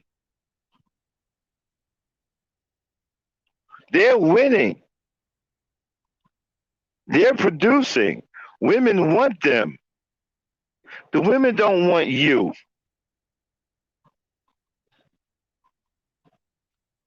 And you got the nerve to, and you actually think that they do. You said, black women, y'all better shape up. Nigga. You know how crazy that sound? Did you not see our show on the new leaders of business? They're black women. They're out here competing with top white men in the business. What black group did white people put money behind?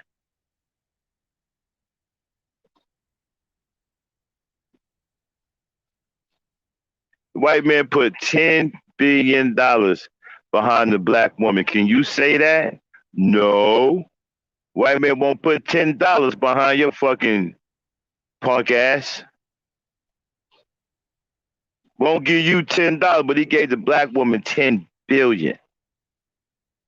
He invested $10 billion. What is that telling you? You niggas is insane. You better wake up.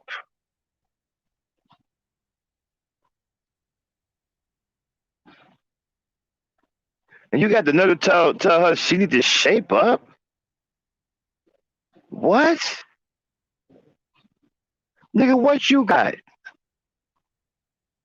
Where are your brands? The black woman has over 100 brands out there. Where is your brand? She done started over 1 million businesses.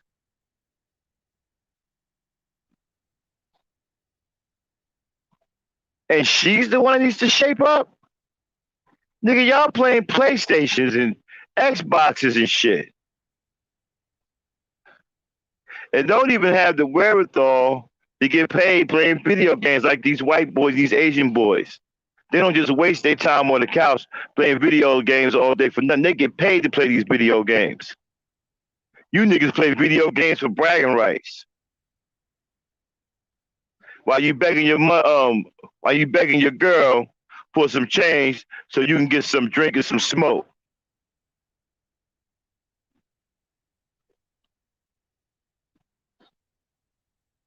That's it. That's why you're a loser.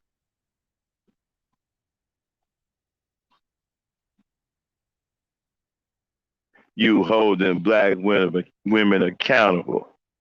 Nigga, you better be careful what you say. You ain't got no room to hold nobody nothing. You don't say nothing that anybody should respect. And you don't deserve respect of real men. The black woman don't respect you no more either. Well, you got your pick-me's out there.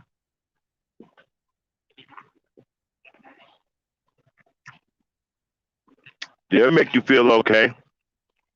Ain't that right, Dan? Right. Yep. Okay. Yeah. What's going on in the chat? Okay. Holly Favor says she has had a business for 20 years. You already lost if you spitting on the wound you come from. Hold on. And praising the wound of your oppressor. Someone should be telling him and Kitten Hills they both gonna die bitter and alone. Let me tell you, dumbass Negro, something. Uh-huh. You don't even realize you're committing blasphemy. You're committing an unforgivable offense. Mm-hmm. Turning against the wound that gave you life. Mm-hmm. Let me tell you, bitter ass, punk ass nigga, something. The universe sides with the woman. Mm-hmm. Because the creator is female. Mm-hmm. The creator isn't male. Mm-hmm. The creator of all things and all life is female. Feminine energy is all in the universe. It's all in outer space. Only feminine energy creates life. So what does that tell you? The creator is also a female.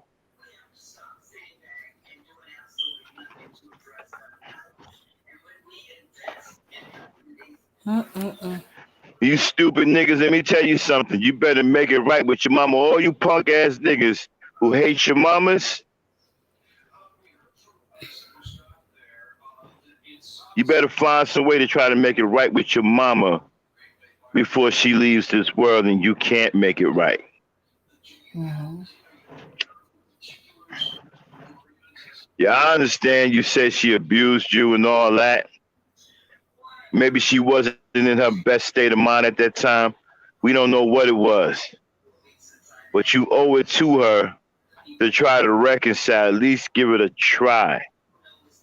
Because whether you like it or not, that woman risked her life to bring you to this world. She gave life to you. And she deserves you making an effort. Mm-hmm. An effort. Yeah. To try to make things right with her.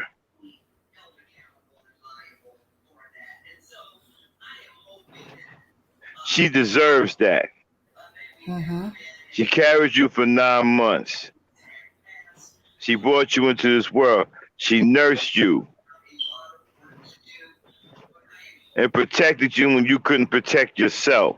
And fed you when you couldn't feed yourself. cleaned you when you couldn't clean yourself. You owe it to her to try to make it right.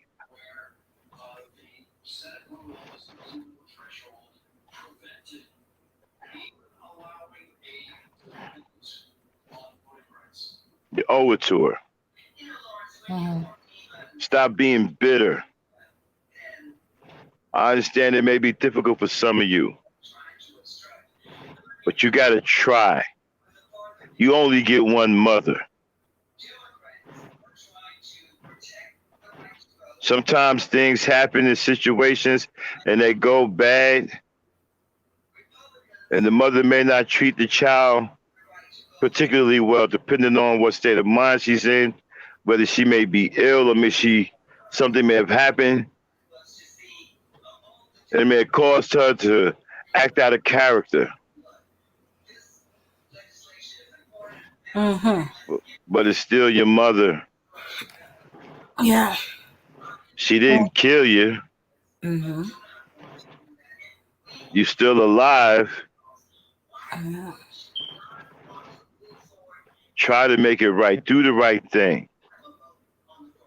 And if she don't want to make it right with you, then you don't have then you're free of guilt. At least you tried and gave it your all. So the universe understands your heart and your conditions and won't hold it against you. Mm-hmm. Try to make it right with your mother. Mothers are special. We only get one. They're not all perfect, but you only get one. And when they're gone, you don't have any chance to make it right again. Why we say mothers are so special over fathers? Why we was talking about mothers? Because the mother carries you inside her body. Her body creates you. It nurses you. It cultivates you. It nourishes you. It actually creates you. It grows you. And it brings you into this world.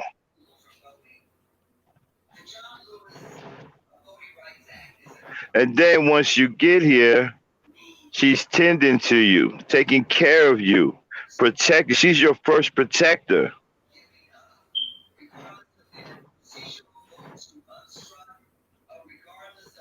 She's special.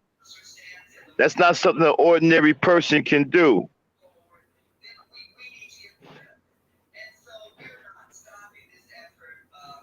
You owe it to her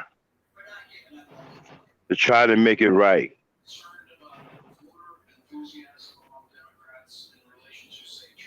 And if the pain is too great for you to get over, just keep in mind that she's not perfect.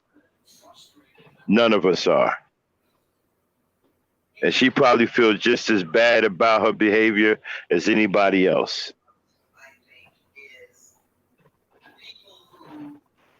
Try to make it right so the universe won't hold it against you.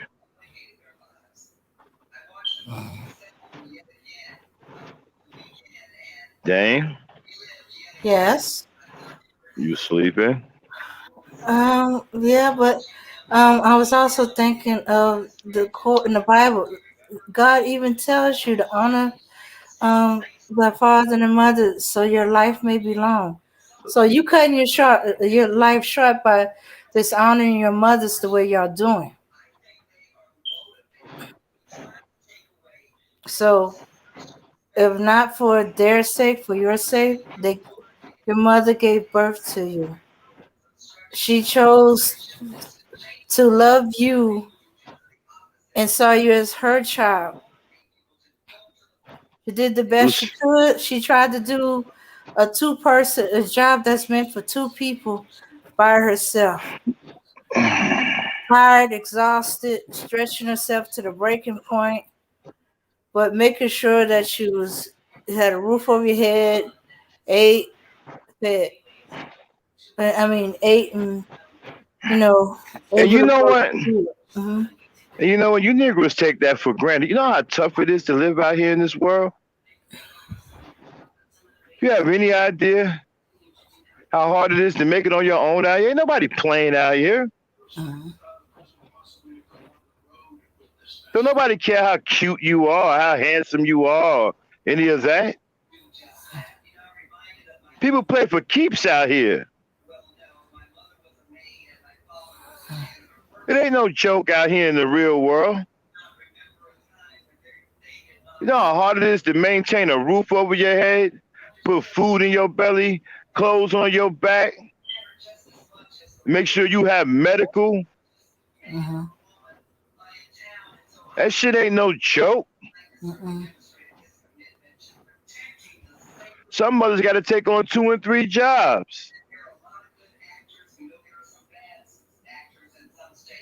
Don't poo poo that. Don't take that shit for granted. Well, that's what she's supposed to do. You ungrateful bastard. That shit is hard. Mhm. Good, man. Yeah. So so you're cutting your life short. And we're not just talking about your physical reputation. Look at how all these men who dishonor their mothers, all kind of stuff start coming out about them. You know, because you dishonor your family. I've seen the worst criminals in the world be better mannered, treat their mothers better, the women in their communities better.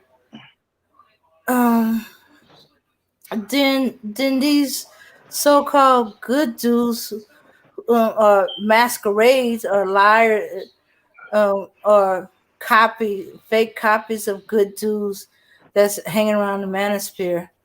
Okay, so you angry at your mother. You're angry at some women that didn't treat you right.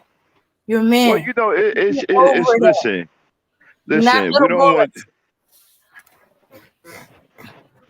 look. We're not saying that some of you brothers haven't experienced real trauma with your mothers. All mothers ain't perfect. There are some mothers out there that are definitely going through some misfortune. They may be ailing or maybe having some kind of mental ailment. You understand? We get all of that.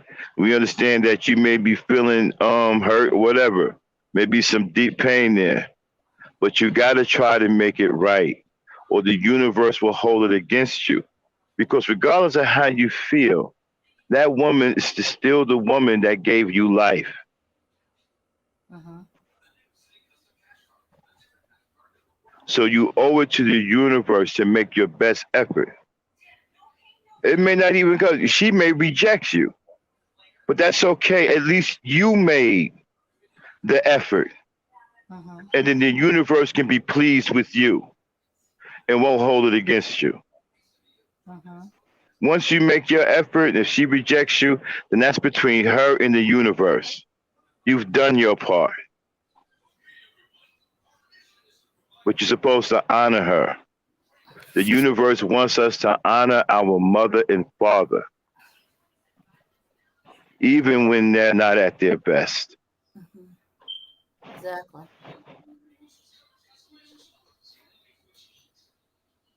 So go and try.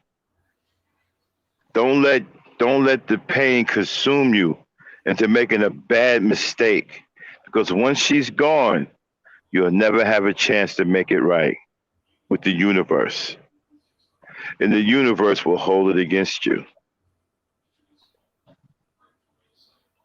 I guarantee you, it will hold it against you. Mhm. So go and try to make it right. Not saying it's going to be easy, but at least make a sincere effort.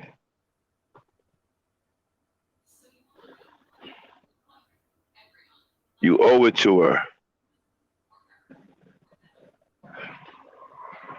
At one point, she loved you enough to risk her life to bring you into this world.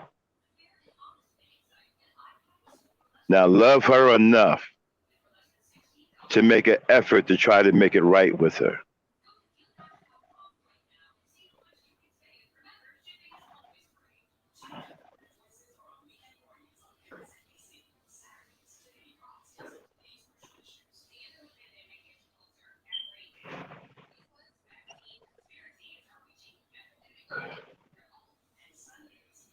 Dame, Yes. why are you so quiet? Oh, okay. Yeah, yeah. You honors your mother. Yeah. The fact that she gave you life. She risked her life and her help. We're not gonna go into the topic of mothers, who died after giving birth. We're not get on into that. That's a whole nother topic. But when we say she risked her life, it mean it. Especially the younger she is when she had you, because her body was not fully developed to give birth, but she did it, and she did the best she could with the knowledge she had. Sometimes these mothers are young, the ones who are abusive. Sometimes they're young. Sometimes they're young and they get overwhelmed. Hmm. You know, I remember watching on TV one time on the news a young black girl. I think she could have been no more than 16. Had a baby very young, and she tried to kill the baby in the hospital. She was sitting in there while the baby was in the bed sleeping. And when the nurses would leave, she would go and try to pinch the nose of the baby, cutting off his oxygen. And the cold blue light goes off, right? And the nurses come in and they resuscitate the baby. And then they would leave out. And then she would go and do it again. Hmm. Well, the third time she did it, she got caught because they turned on the cameras in the room. And when they caught her red-handed, they arrested her. And one thing that she said that really caught my attention on why she tried to kill the baby. She didn't try to kill the baby because she hated the baby. She didn't try to kill the baby because she hated the father. She Hmm. tried to kill the baby because she was stressed out and the father wouldn't help her take care of the baby. And she was too young. It was too much on her and she just couldn't deal with it. And she was stressed out. A young, inexperienced mother, overwhelmed with the huge responsibility of taking care of her life with no help from the father. That's why she tried to kill the baby. Hmm. She was overwhelmed psychologically. She was stressed out to the max and overwhelmed and had no help. Hmm. So she tried to kill the baby. Hmm. Yeah. Yeah, and there probably was some postpartum going on that went undiagnosed. Our women do not get checked for that. They don't ask anything about it. Um, if the mothers didn't do her own research or realize what's going on and get help, and some of it is not recognizable. They just know Well, I something don't. is off. She didn't have postpartum. Uh, she was just simply overwhelmed. She was an inexperienced mother that Hmm. was just overwhelmed. Hmm. It's not hard for a young 16-year-old mother to be overwhelmed. Hmm. It's not hard. Yeah. And the father didn't want to take care of the baby. The father didn't want to give her any help. So she tried to take the baby's life.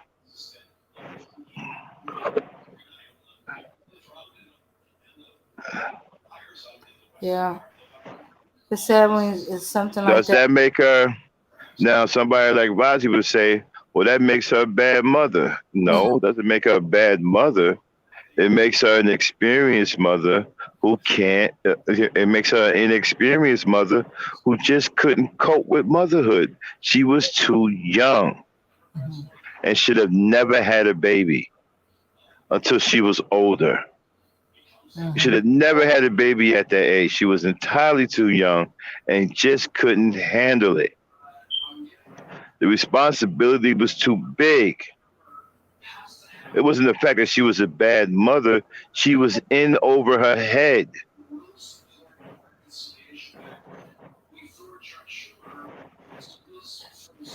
These are things I was trying to tell Roger. He's got that white people thinking. There's no excuse. Man, you better live in reality. The way things happen to people. She wasn't a bad mother. She was inexperienced and she was in over her head.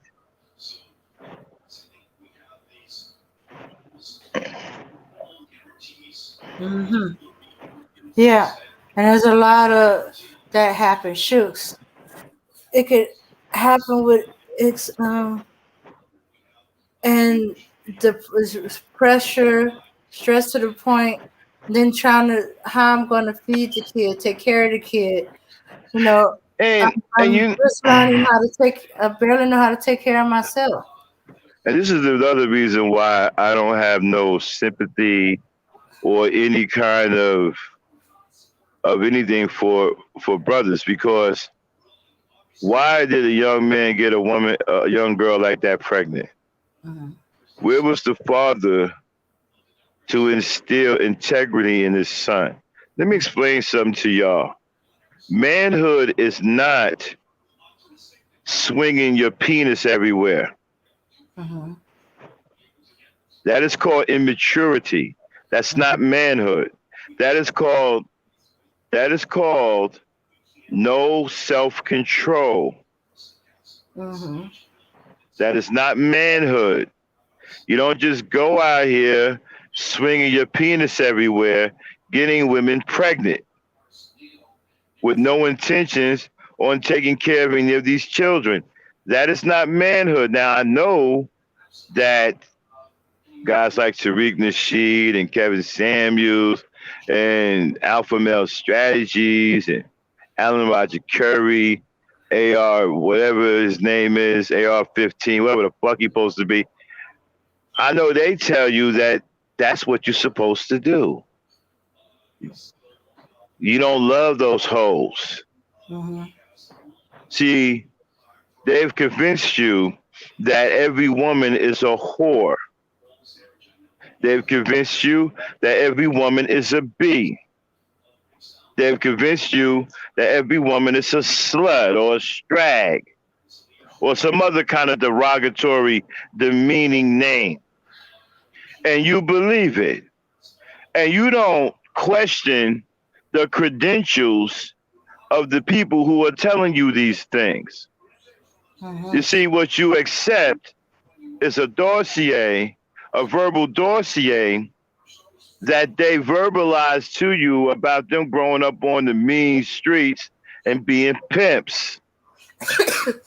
So you accept this verbal dossier Mhm. because you don't understand what manhood is. You think swinging your penis everywhere and getting a bunch of women pregnant is manhood. No, that is called immaturity and irresponsibility and unaccountability. That is a quagmire. You've created a mire in which you are stuck knee deep in or waist deep in.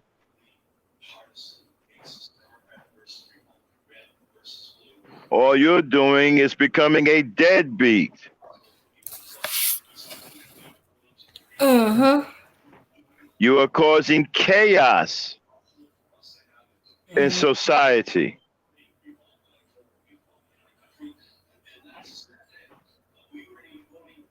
You know, and so this is not manhood. Mhm.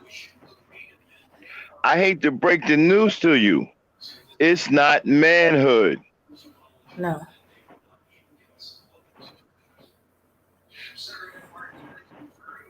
That is the mentality of an unruly child, a boy, not a man. A man has self control, a man has self respect. He respects others. He has integrity. He has honor. He doesn't walk around here swinging his penis everywhere, being disrespectful to women and getting them pregnant and being completely irresponsible. That is not what a man does. I'll be right back, Dane.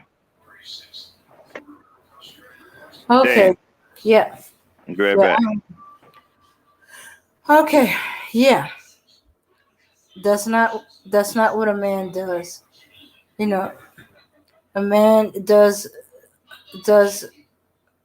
he take care of his family. He provides and protects.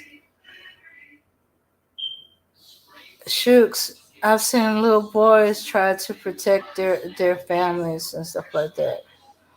Um, so that's in the very nature. I've seen I've seen little babies, well toddlers, try to protect their baby sisters. So that's ingrained in them. So for you to not want to protect women, that is, and that it means there's something wrong with you. There's something abnormal. Something taught you um, that you don't have to take care of the women and that you see in everyday street. I protect the women in my family. I protect my sisters and my mother, grandmother, auntie. Okay, what about the women just in your community, your next door neighbors? You see something happening to them. Do you do anything? Do you help? Do you do you put your protection beyond the immediate, or do you put conditions? Who taught you that there's a condition? You only protect women when they're good, when they behave. Um, you don't have time to know that, you know. So you gonna ignore it, but hey, and then you breaking the man code. I'll protect your woman. You protect my woman. You know the contract among men, because they cannot be everywhere at once. You know, you know. So if you all about your brothers, does that mean you don't protect your brother, sister, mother, aunties, grandma when you out and about?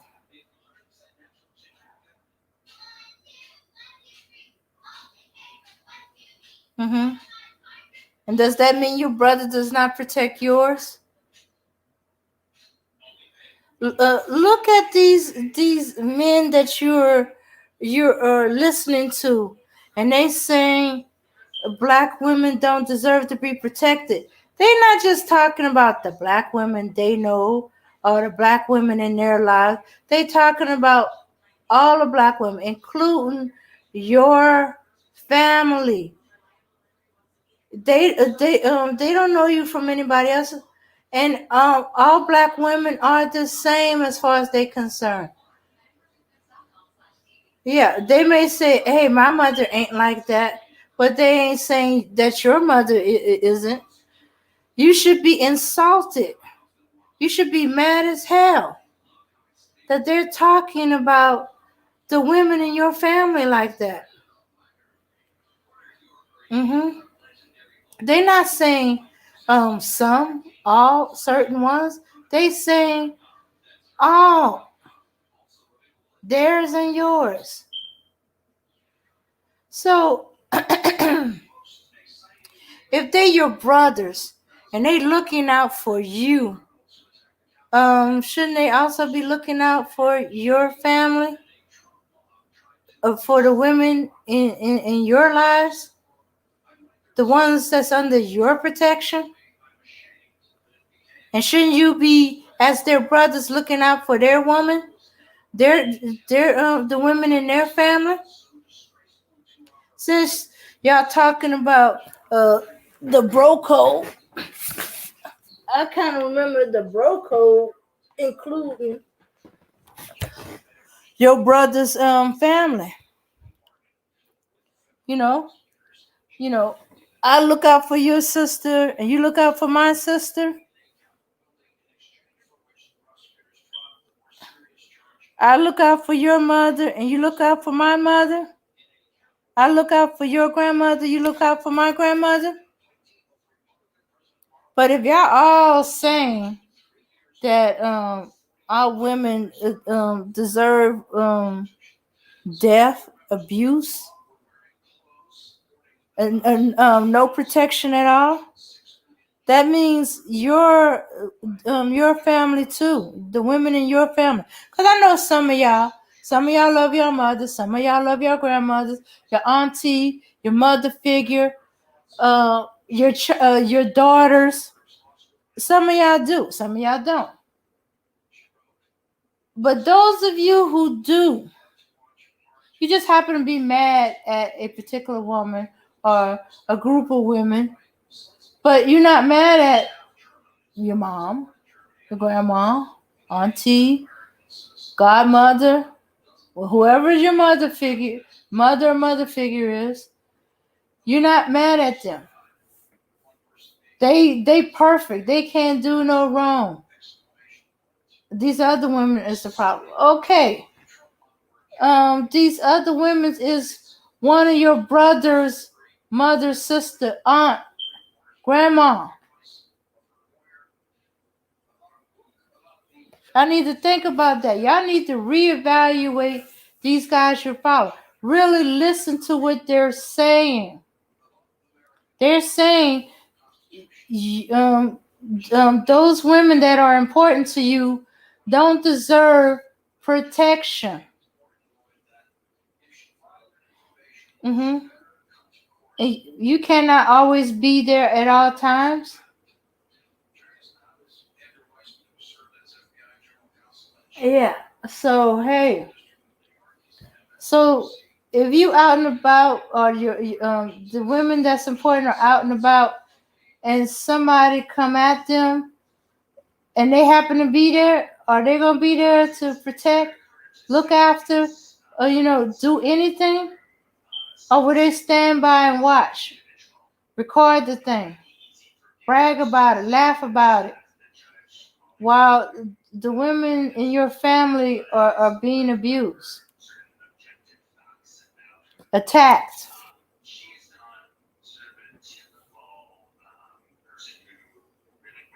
Do you think that no matter what they done or not done, they deserve what happens to them? Because y'all putting that energy out there. Y'all breaking the community code. Y'all breaking the bro code. Y'all breaking the man code. Y'all even breaking simple protection of those that are under your protection. Oh no, but she gotta be submissive. Your mama gotta be submissive to you. Your sister, your grandma. Can you actually see the women submitting to you, your son, the men that they birth, the child that they birth? No, no, no, no, no, no, no. That's not gonna happen. And it's even written for all those of you religion. You're to honor your mother. Shoot, even Jesus did what his mother told him to do. Even though it was not his time, he said it had nothing to do with him. But he did it.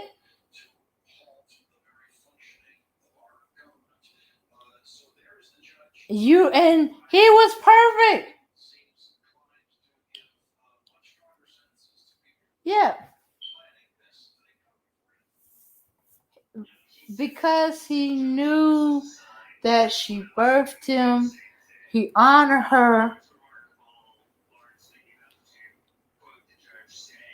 And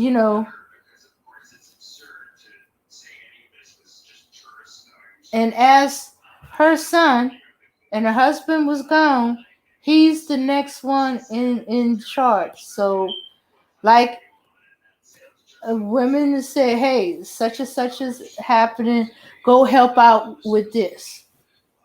You know, that's how the women operate in the community.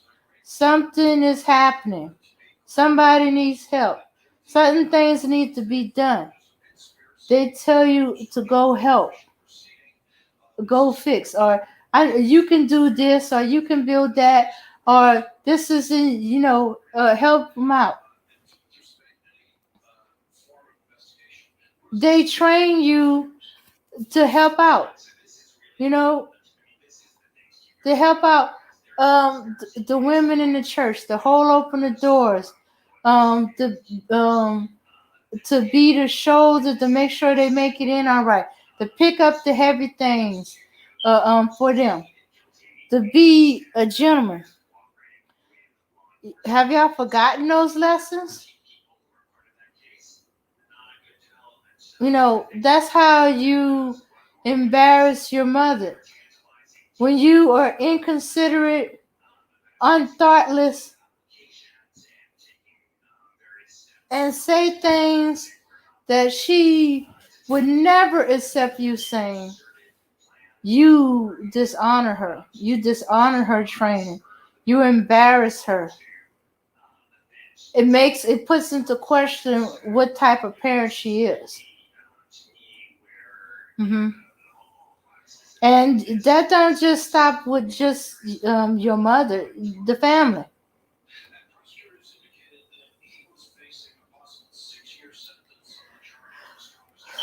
So, all right. Some of you said that she was abusive, or she neglected her. She wasn't no good mother. Well, how do you know? Did you walk her shoes, lived her life?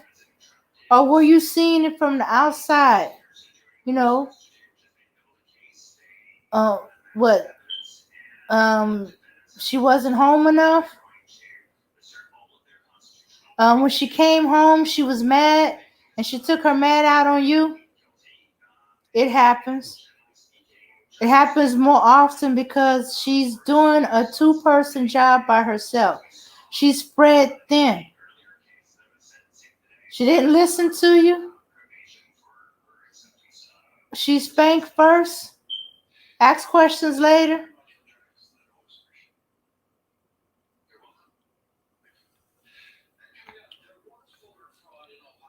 What else? She neglect you. Didn't feed you. Was there food in the house? Was she trying, or was there not enough? Or was you eating peanut butter and jelly sandwiches till you're sick of it? Were you eating rice and milk? Were you eating just soups, macaroni and cheese with no cheese? I'm not trying to make light, but there are times when everything don't go right. Did you have to go without electricity for a while, or heat, gas, water? Because the ends couldn't meet. She couldn't do both paying the rent and paying the utilities, and she had to make a decision.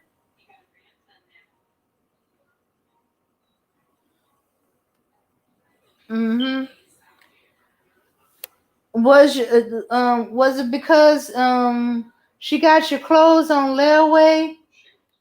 And by the time your clothes got out, you had outgrew them, and kids were making fun of you. You was wearing hand-me-downs. Um, what was it? Did she neglect your health because she couldn't afford to pay the doctor bill?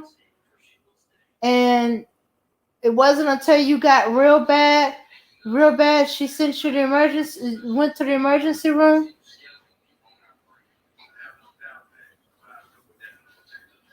If at that at all, you know, she couldn't take you to the doctor, and something that was small became big.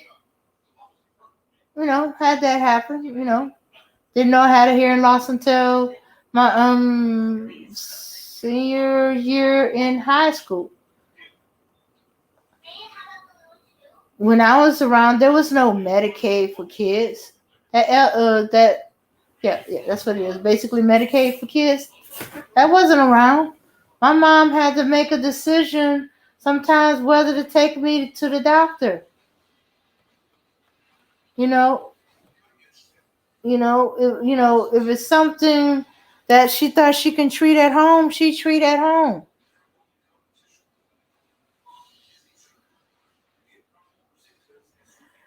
Oh well, wear the short sleeve coat for that way. Tell them you're starting a new trend. Mhm. Yeah. Did you have to wear the neutral color clothes of your sisters? And you didn't know it until you got to school and people pointed out that even though that shirt was a neutral color, the design on it said it was obviously a girl's outfit. You wanted a bike and it was pink originally, but she had to get it painted, or she painted it with some spray paint, but everybody still recognized it was a girl's bike. What was it? Okay. All right. Now, for those who met real abuse, you know, um, you was sexually abused, physically abused, or the verbal abuse. That one is definitely hard. Hearing a parent curse out their child. Okay, I'm sorry it happened to you, but you're gonna need therapy to work through these things. hmm Because you cannot let that hold you back in life. You know. hmm If your mother's to blame for what happened, your father is to blame because he was not there to protect you. He was not there to help your mother to not be in that situation, or put in a position to make a hard choice of trying to um, make things work, and she made a wrong judgment and you got hurt, you got attacked, you got assaulted. hmm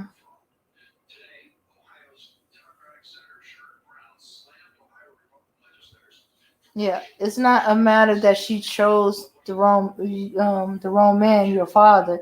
It's the fact that he left. He was not there. And because he was not there, you got hurt.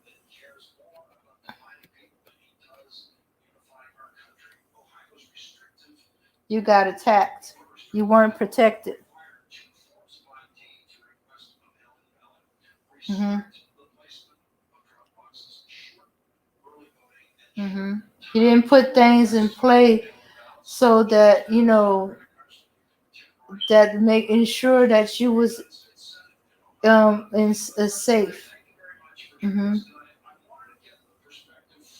He didn't come and take you away um, from your abusive mother or neglectful mother. He wasn't there to catch that. Chose not to be there.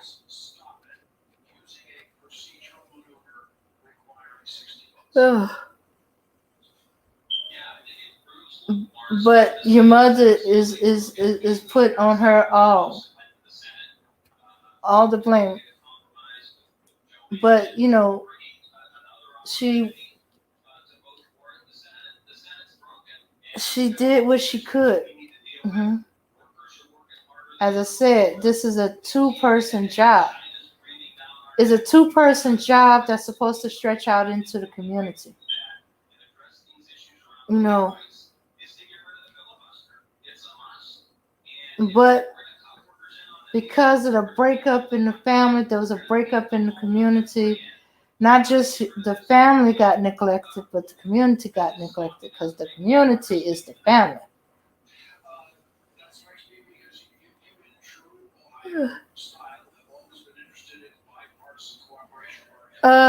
Yeah, he's coming back. Yeah, the Black Knight is coming back, but it's work related. Oh well, he just have to wear that shirt. There was a long sleeves when she put it on. Anyway, now it's been 6 months of short sleeve. Well, and now there's no layaway no more. So it's even harder. And don't let you be a growing boy. Yeah. And you're going through clothes so fast, so quickly. I remember one mother complaining that she went through 3 different shoes for her son. His feet are getting big. Yeah, his feet is already getting bigger than his dad's. She, mm-hmm. And he's getting taller. It looks like he's gonna inherit the height from her side of the family. Um, she has some male relatives that are tall. Mm-hmm. Yeah. I said, oh shucks, I forgot about that. Again, they shooting up. I've already ran into a 6'10" Well, actually, a couple of 6'10" and not all of them boys.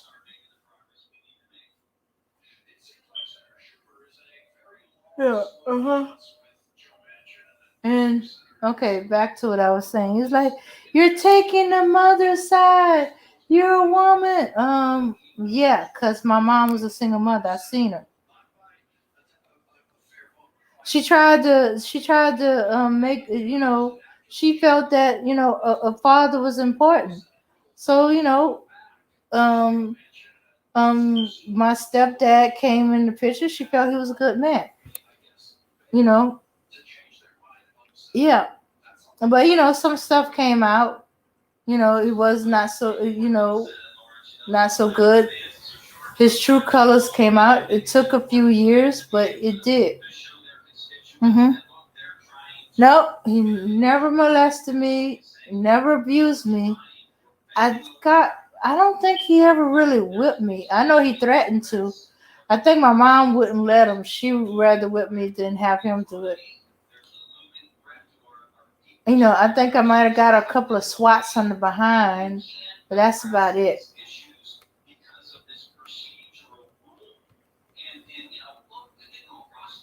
Well, your great aunt Big Toe. Oh well, I'm worried that I'm going to inherit my grandfather's toenails. Yeah, his toenails are so lethal that you have to wear goggles to clip his toenails. Luckily, I've been wearing glasses since the third grade, so I didn't have to worry about his toenails flying. Yeah. How? Why would I be in danger from my grandfather's toenail flying? Because I clipped his toenails. I've been doing it since I was 2. Well, I thought his feet were interesting. He was always soaking his feet. You get home from work, watch 60 Minutes. It always seemed to be on a Sunday. Six no, not Sunday. Wait a minute. Was 60 Minutes always on Sunday? No, I don't remember 60 Minutes always being on Sunday because he didn't open the store on Sunday. But anyway, he would soak his feet and and we would me or my young uncle would clip his toenails. I was better at it, but they would go flying. They would be lethal. He had to get these special. Uh, they look like giant nippers, toenail clippers. But anyway, I'm getting off track. Yeah. So so yeah. Okay, wait. Where was I? Wait. I was talking about yeah, the okay, I was talking about yeah, my mother chose my stepfather. Good man. On the surface, he appears to be a good man, working, working, but hey, he has some bad traits. And the final one that couldn't take anymore, and I don't blame her, you know, but he wasn't abusive to her, he wasn't abusive to me. He seemed to be a pretty good father, but he had some issues. Yeah. And she had to leave him because the situation was dangerous. So when a woman leaves, that means she saw her child being in danger. And that was what the case was. He put me and my mom in danger. He knew the danger was coming and he didn't do anything to protect us. Didn't even warn us. One of his friends warned my mom. She did what she did to protect me and got us out of there as quickly as possible. Never looked back, never went back to him. Started the divorce proceedings. She had to stay married to him, but separated for 7 years. That's when the courts didn't give divorce easily. You had to be separated. I think it's still done in Texas, you know. And she didn't take him back. As soon as divorce was final, she took back her name. Yeah. Weirdly enough, her divorce papers came on her birthday. But yeah.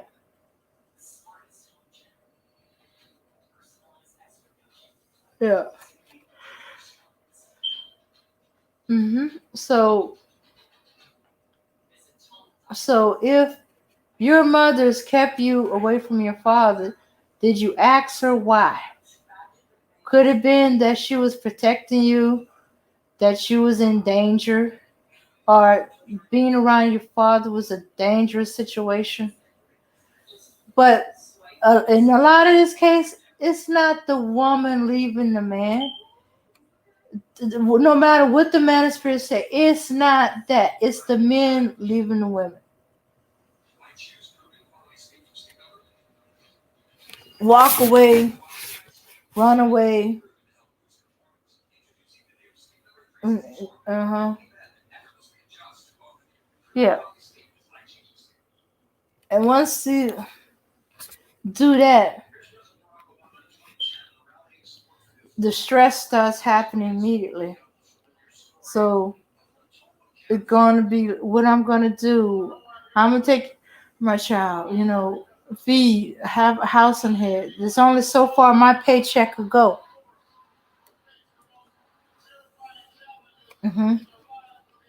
And that's when the dreaded CS word comes into the picture. Because she's not about to see her child starve.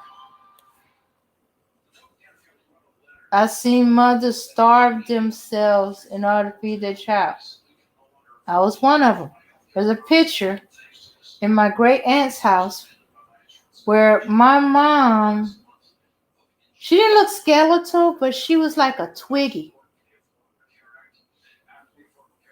And me, little fat chubby buddy. Mom was feeding me.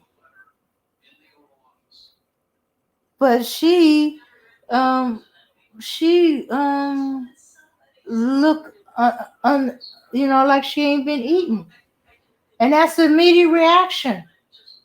All her aunts and stuff like that when she came home started feeding her, fattening her up, so to say, because she was just unnaturally small. I didn't know at the time you're not supposed to see the ribs. You know, I could actually see a couple of my mom's ribs. I thought it was normal. I didn't know that was unusual. My mom was 120 pounds when she technically was supposed to be like 150, 140.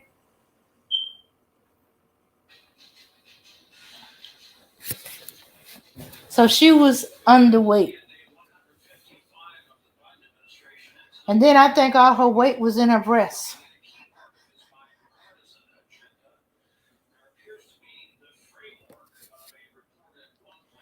Yeah. So yes, mothers will do that. So if they're willing to starve themselves to make sure their children ate, make sure they ate something. Cause I remember many times having rice and milk, cornbread and milk. Um, my mom was working at restaurants with ate better.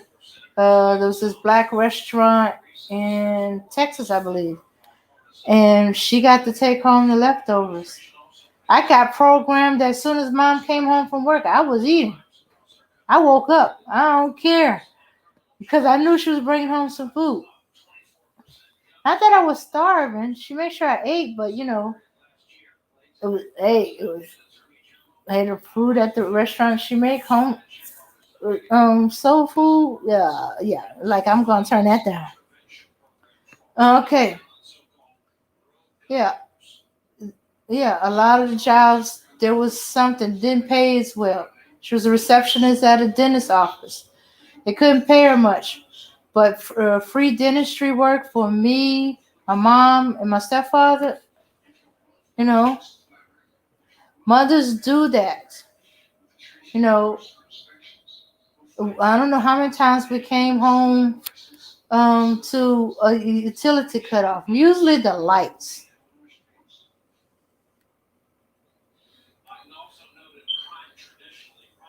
There's been a few times where we came in, the gas wasn't working, or the water wasn't working,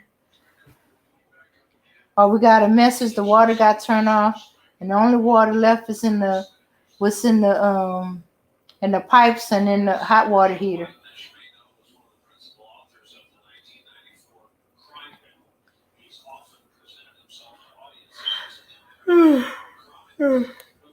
hmm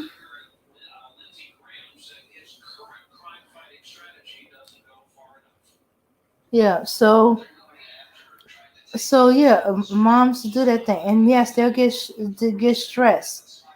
The slightest little thing you do is aggravating because they're tired and they worry and they're constantly thinking, okay, how they're gonna rob Peter to pay Paul. You know how many mothers are caught up in the robbing Peter pay Paul cycle, and it's hard to break out of. That's why payday loans do so freaking well because it's in that rob Peter pay Paul method. Desperation make you do things, take risks. I'm My mom had to take risks of leaving me home by myself while she had to go to work because she had a job where she couldn't take me.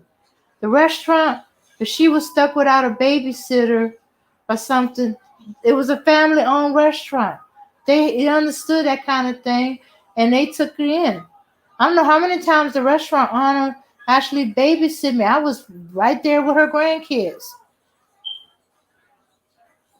But sometimes she had a job where it did not work that way. And my stepfather was who knows where, you know, doing his thing, doing stuff he's not supposed to be doing. But at least be there to babysit, while she's working. Not there. Sounds familiar? He was not there. He was not working, or if he was working, he was blowing it. I remember too many times where we were relying on my mom's check. I don't remember my stepfather working that much. I just know he was, and my mom had to leave me in the house, hoping that he'd come back in time, and I wouldn't be left there too long. But there was a many times I was there by myself until she got back. You know what? At 2 years old, 3 years old, I learned how to use a record player. For those of you who were born after a certain period, record player. Well, some of these record players have this arm on there where it automatically replays the album. Put the needle back. Or you put a stack. It had a special arm. And you put a stack of albums on there, record albums on there, and it'll drop the next record and play that one. I learned how to use a record player because I was one of those kids that, as long as the music was playing and it was close to my bedtime, I would go to sleep. Learn to play with myself, play by myself. Learn to play by myself. Anybody who's been a latchkey kid, knows this thing. And she had to do that, put the music playing and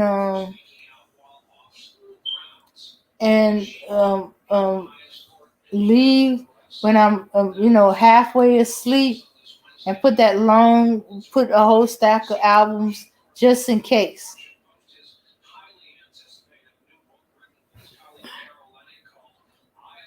And anybody else would say, "Oh, she was a bad mother. She left a 2-year-old in the apartment by herself.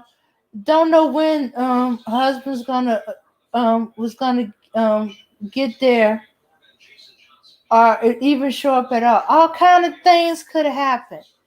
Yes.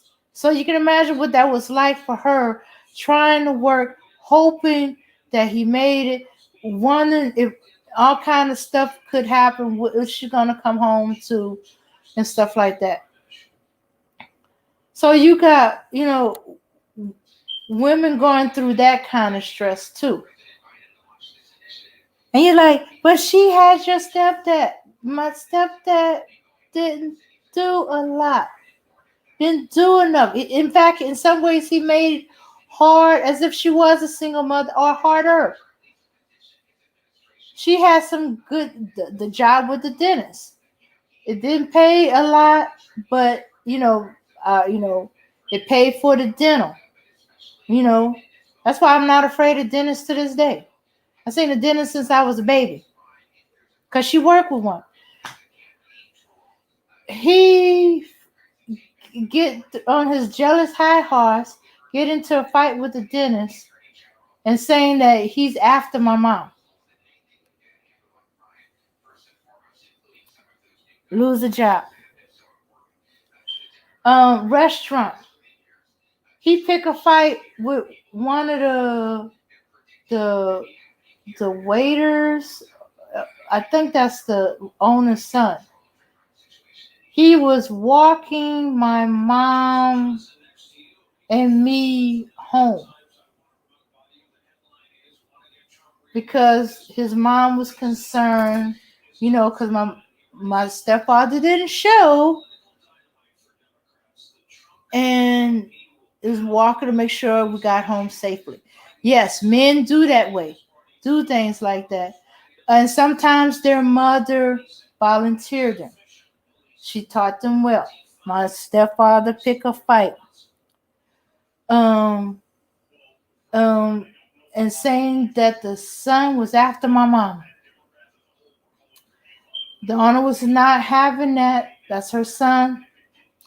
Because, my stepfather didn't let it go. And he would show up at the restaurant. So, he had to go. So my mom wasn't happy about that neither. When he had money, he would gamble it away, like the craps.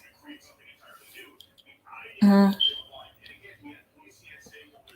So she was, she was. You figure marrying would be easier.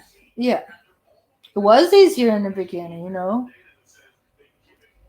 But it was like he left, and there were times when he just left.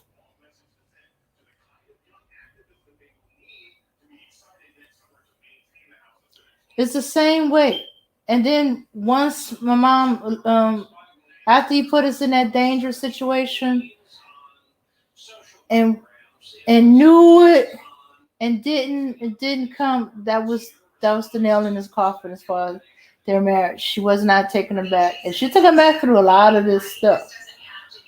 As long as he wasn't abusive or pervert with me, hey, you know, yeah. So, and I've had friends whose mother went through similar things. I have friends who their mom became single moms through divorce. I have friends who's like my mom was not married to our fathers, had to raise us on our own. And okay, so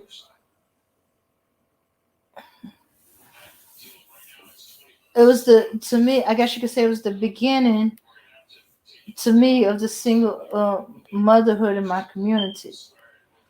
Over the years, I've seen more and more, and this weird thing going on where, and I think is I know what Max is saying is true. I didn't pick up on it. Okay, girls that was raised with their fathers, mother and father married, they grew up, started. They were lied to about by the man, and they thought they were choosing a good man, and then this other side of him come out, and he leaves, and she's left becoming a single baby mom. While um, some of us that grew up in a single mother's home are the ones who have gotten married and have our children. Our children are growing up with their fathers, in their life. Or the one or two that's divorced, they work things out. So, you know, and their fathers are still in their life. They chose very good men who were good fathers, even if they didn't work out in their marriage and relationship. That did not mess with their children.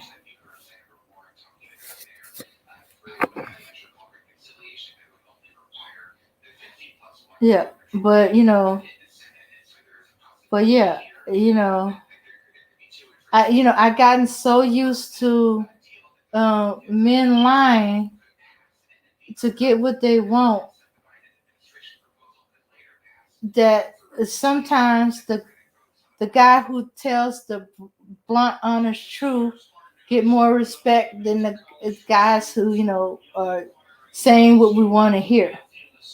You know, and then I grew up seeing it. I've seen men in my family lie to women, become whatever the woman wants to look. If she's looking for a good Christian man, he'll become that to get what he wants. And then once he gets it, you see that other side of it and stuff like that.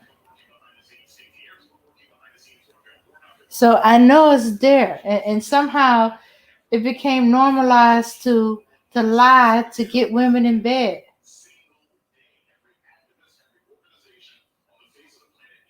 Well, I guess that's where all the Mac and the playing, being a player, and all that other stuff come into it. hmm being with telling a lie, being whatever the woman want is looking for in a man, till you get what you want, and then you jet to outright lying that you got this, you got that, or you doing this with that, or you trying to get a career in this or that, or you got plans, you know, to do this or that. Okay, I know I'm saying this or that, but if I was to name them all, it'd be crazy.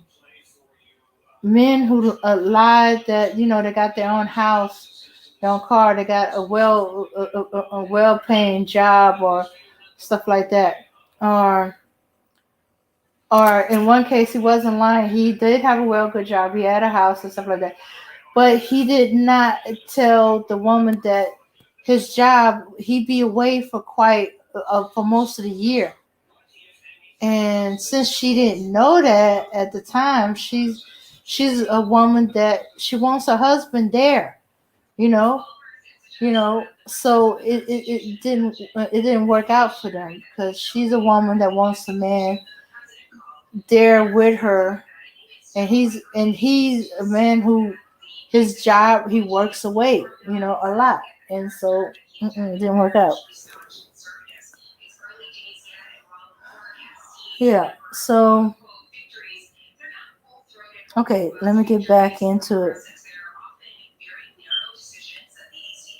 Okay, so you guys have been saying that y'all trying to hold women accountable for everything that's going on in the community.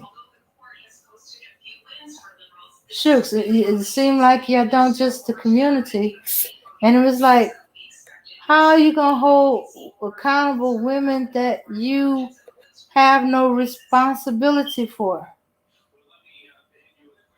Don't want responsibility for. You're not going to protect her.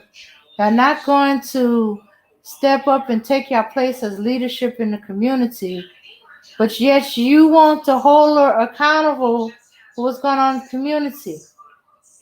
You cannot hold somebody accountable for what you do not accept responsibility for.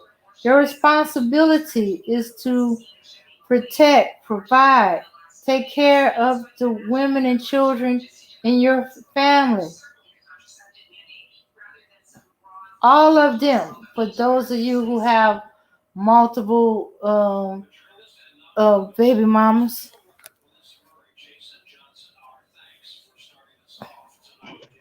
Yeah. And as leaders of the family and the community, you're supposed to step in the community. So how are you going to hold black women accountable for something you're not taking responsibility for?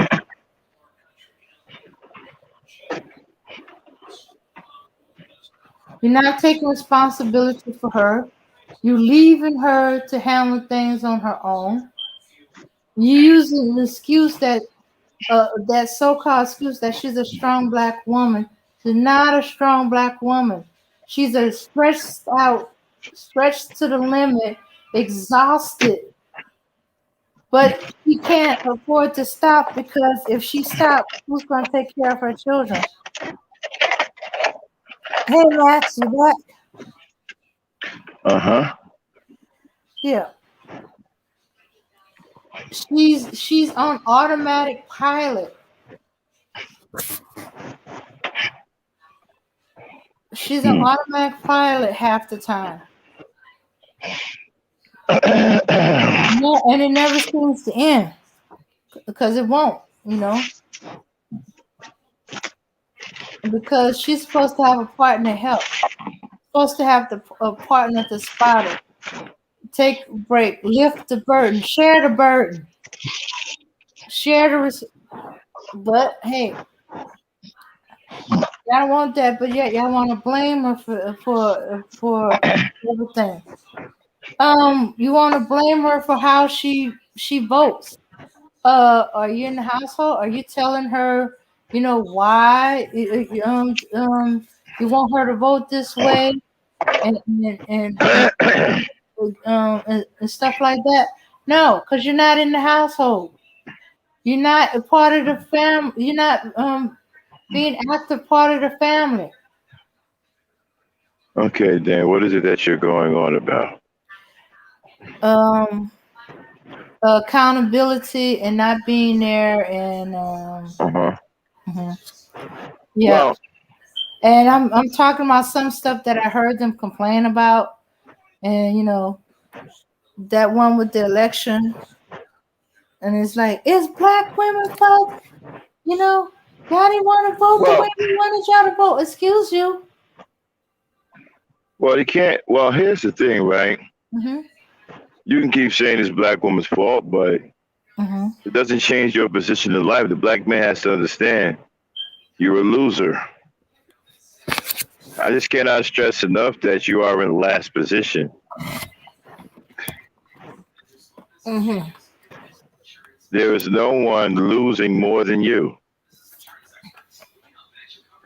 And the sad part about it is guys think that you could just be babies and irresponsible and be children and you're going to be someone else's responsibility. Like the black woman's supposed to take care of you in all your immaturity. Other men are supposed to provide for you, give you jobs, and you don't have to do anything yourself. No, that's not going to continue. At some point, you're going to be turned loose where you're going to have to fend for yourself. You're either going to eat or fend for yourself, or you will die. And then you will see that it's not funny. It's not a joke. When you're out here dying, well, you're dying now, but it's going to be worse. You're going to die a lot quicker. And the numbers are going to be bigger.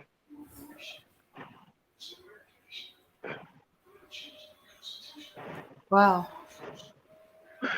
You guys better do something about it to help yourselves out. You don't have any friends out here. And Mm-hmm. you done turned on the only person. You turned on the only person that can sustain you, fight for you, fight with you, keep you alive. You done turned your back on her.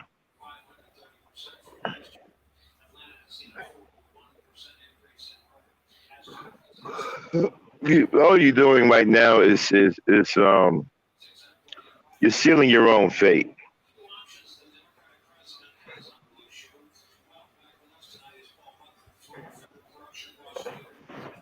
That's all you're doing.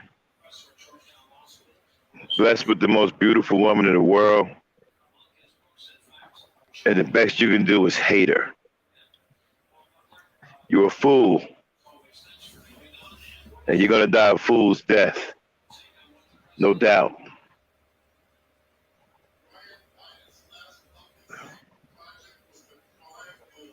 Yeah. Just regret you're gonna be dragging a bunch of on the fence dudes with you. Hmm.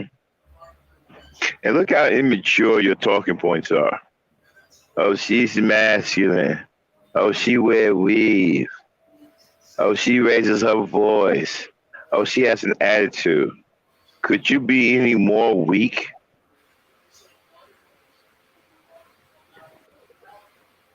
How can you ask for submission saying things like that?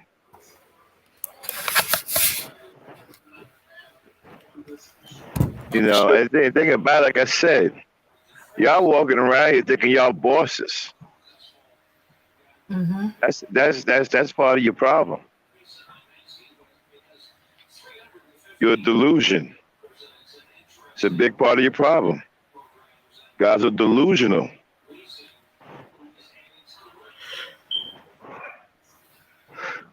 You got people up here talking about they don't give black women out. They hold them. Man, shut up. You sound stupid.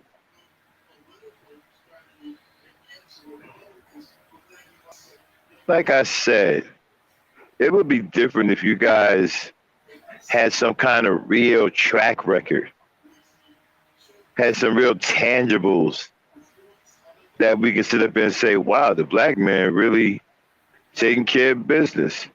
But you don't have any of that. You have nothing. So you don't get to sit up here and dictate who should be held accountable.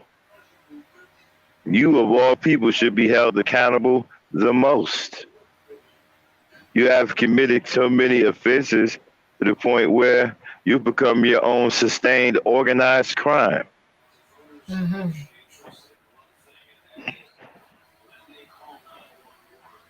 The atrocities that you've committed against your children alone are astronomical. Mm-hmm. You got the nerve to sit up here talking about you're going to hold somebody accountable? You simplistic bastard.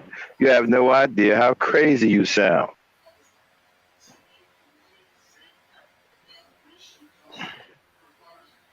Guys are crazy. We hold black women accountable. In a chat room? Let me tell you something here. You see, your delusion is so bad, right? You have this false sense of ownership.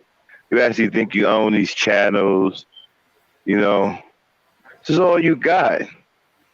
It's a world, you've been rendered to a world of fantasy. Mm-hmm. Everything is a fanciful journey. You walk around here as a grown man with a childlike mind, wishing that you were Superman or Batman or Spider-Man.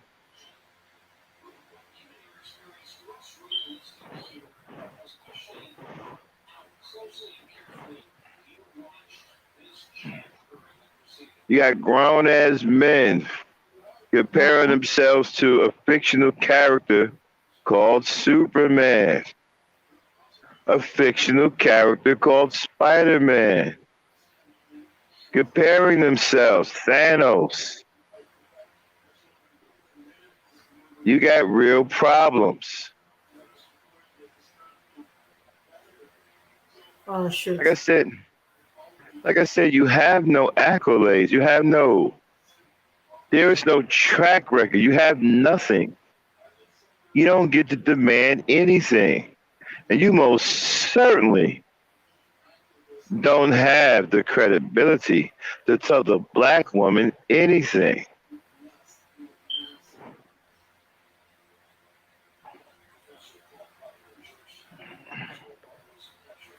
Yeah. The black woman is good to the point where she's starting to overrun the white man in business.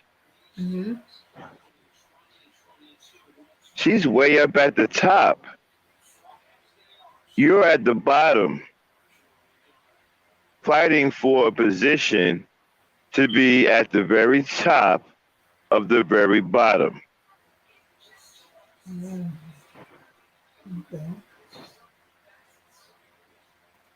Listening to guys like Kevin Samuels, who's an obviously gay dude, trying to make you think he's not, don't leave your girl around me. Well, the glitch in his bed tells you that leaving your girl around him is harmless. You don't even like women.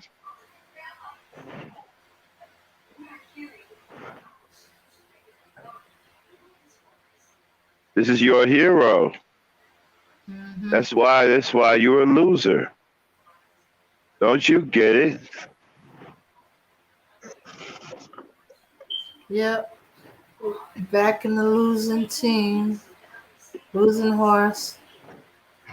Yep. You. Yep. And when they start comparing black women to fictional characters and fictional characters that's a white woman, what the hell? Don't be comparing me to a fictional character. She better See, the be thing black. about it is you don't have any real achievements, right? So you're mad because the black woman is ahead of you. She's out here achieving with her education. It bothers you that people say she's the most educated. Well, she earned that right. She's one of the most hardest working people in the world. Uh-huh. How do you think she became the most educated? She worked hard at it. Uh-huh. No one gave it to her. She went out there, she earned it. Don't get mad at her because she decided not to be a loser and you did. You decided to be the most uneducated, the most unproductive. You decided to be the biggest loser. That was your decision. Don't take it out on the black woman because you decided to be a dummy and a loser. That's not her fault. Uh-huh. The black woman wants to be a winner. She's tired of losing. Uh-huh. So she took it upon herself to become a winner. And now she's the biggest winner. And you're upset and you're angry and you're jealous of her because she put the work in. And you feel that she don't deserve it because you're a loser. You want to gain off of other people's hard work. You don't want to put any work in yourself. That's why you're a loser. That's why you're in last place in the world. That's why you're the least productive male on the planet because you don't want to put the work in. You're lazy. You're immature. All you want to do is live off of the hard work of other people.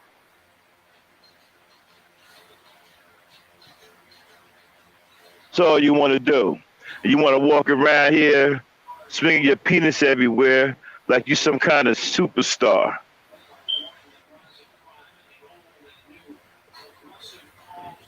You don't ruin the image that strong black men had before you, when black men used to be reckoned with. They used to be someone to be reckoned with. Uh-huh. You've destroyed that image.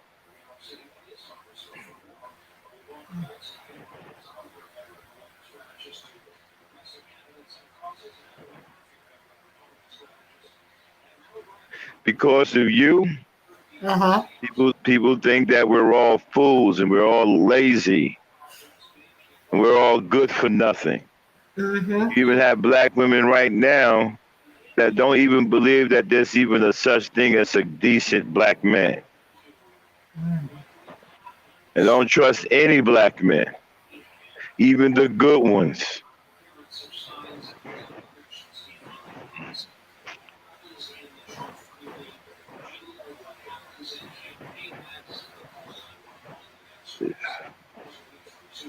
So you're mad at her for putting in the hard work. And now she's a winner because of it. She earned every bit of it. And she deserves it. You, on the other hand, deserve nothing because you've worked for nothing. And you've achieved nothing. And you are the most uneducated. And you are the biggest loser.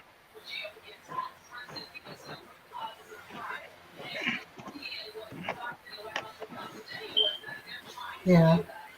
So I think I think we said all we're gonna say on this.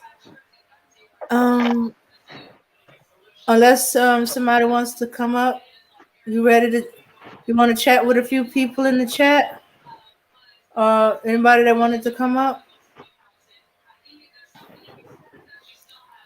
Oh, okay. So, as I was saying,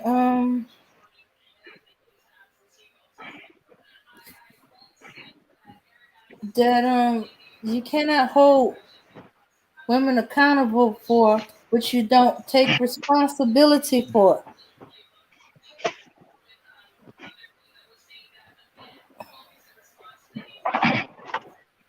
Um, they they most certainly think that they can't hold you accountable. Uh-huh. which is a joke in itself, isn't it? Yeah. A man who's achieved nothing in life wants to hold someone accountable who has achieved everything in life and has achieved pretty much superstar status due to her whole own hard work.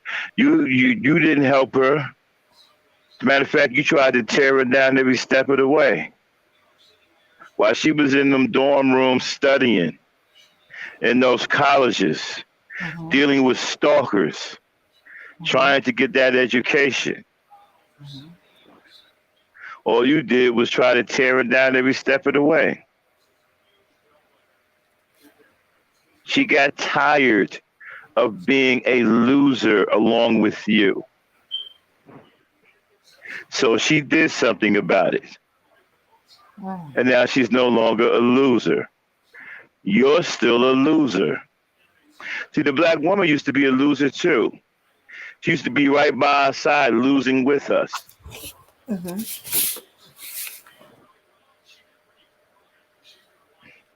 That isn't the case anymore. Now she's a winner. Uh-huh. And you're still a loser. Yeah, And she Sheila. tried to help you. She tried to help a lot of you. She Sure put a did. lot of you through school. Y'all flunked out of school. Y'all didn't want to take, her advice. You see, I was having a conversation with the Thunder Princess, Uh-huh. and she was telling me about the ancestors and in Africa, how the men obeyed the women, and when they obeyed the women, right, their life fall into harmony because the women have them doing the things that a man is supposed to do, because the women demand that men be men. So the men obey the women. It's a custom over there because the women demand that they be men. That's why they obey them. Over here, the black man does not obey the black woman, who also demands that you be a man, but you don't obey her. That's why you're not a man. That's why you are effeminate. See, if you obeyed her and adhered to her demands for you to be a man, you would be manly and strong Uh-huh. and beastly because you would adhere to her demands. She demands protection. She demands that you provide. She demands that you be a good father. She demands that you be a good husband. See, those things turn you into a man, but you don't obey her. That's why you a loser. The men in Africa obey their women because their women demand that they be men. So they obey them because it makes them men. Uh-huh. Because the women demand that they be men. They demand that they be good fathers. They demand that they be good husbands. They demand that they be good protectors and good providers. That's why they obey the women, because obeying the women makes them strong men. Uh-huh. You rebel against your woman and do not obey her. That's why you are effeminate, emasculated. You're a coward, a sugar booty, a booty thief, Uh-huh. a man butt hunter,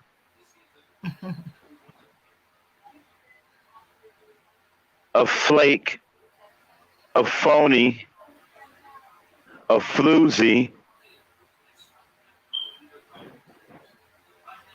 a twerker,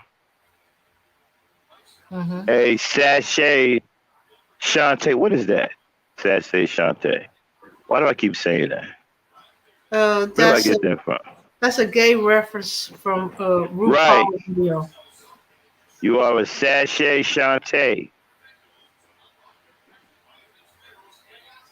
because you don't obey your woman who demands you be a man. You ain't trying to hear that.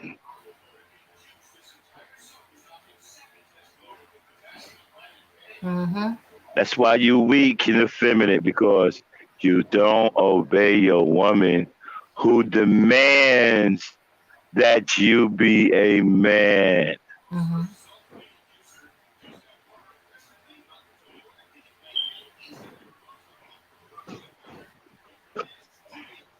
What do you say to that, Dane? Okay, I say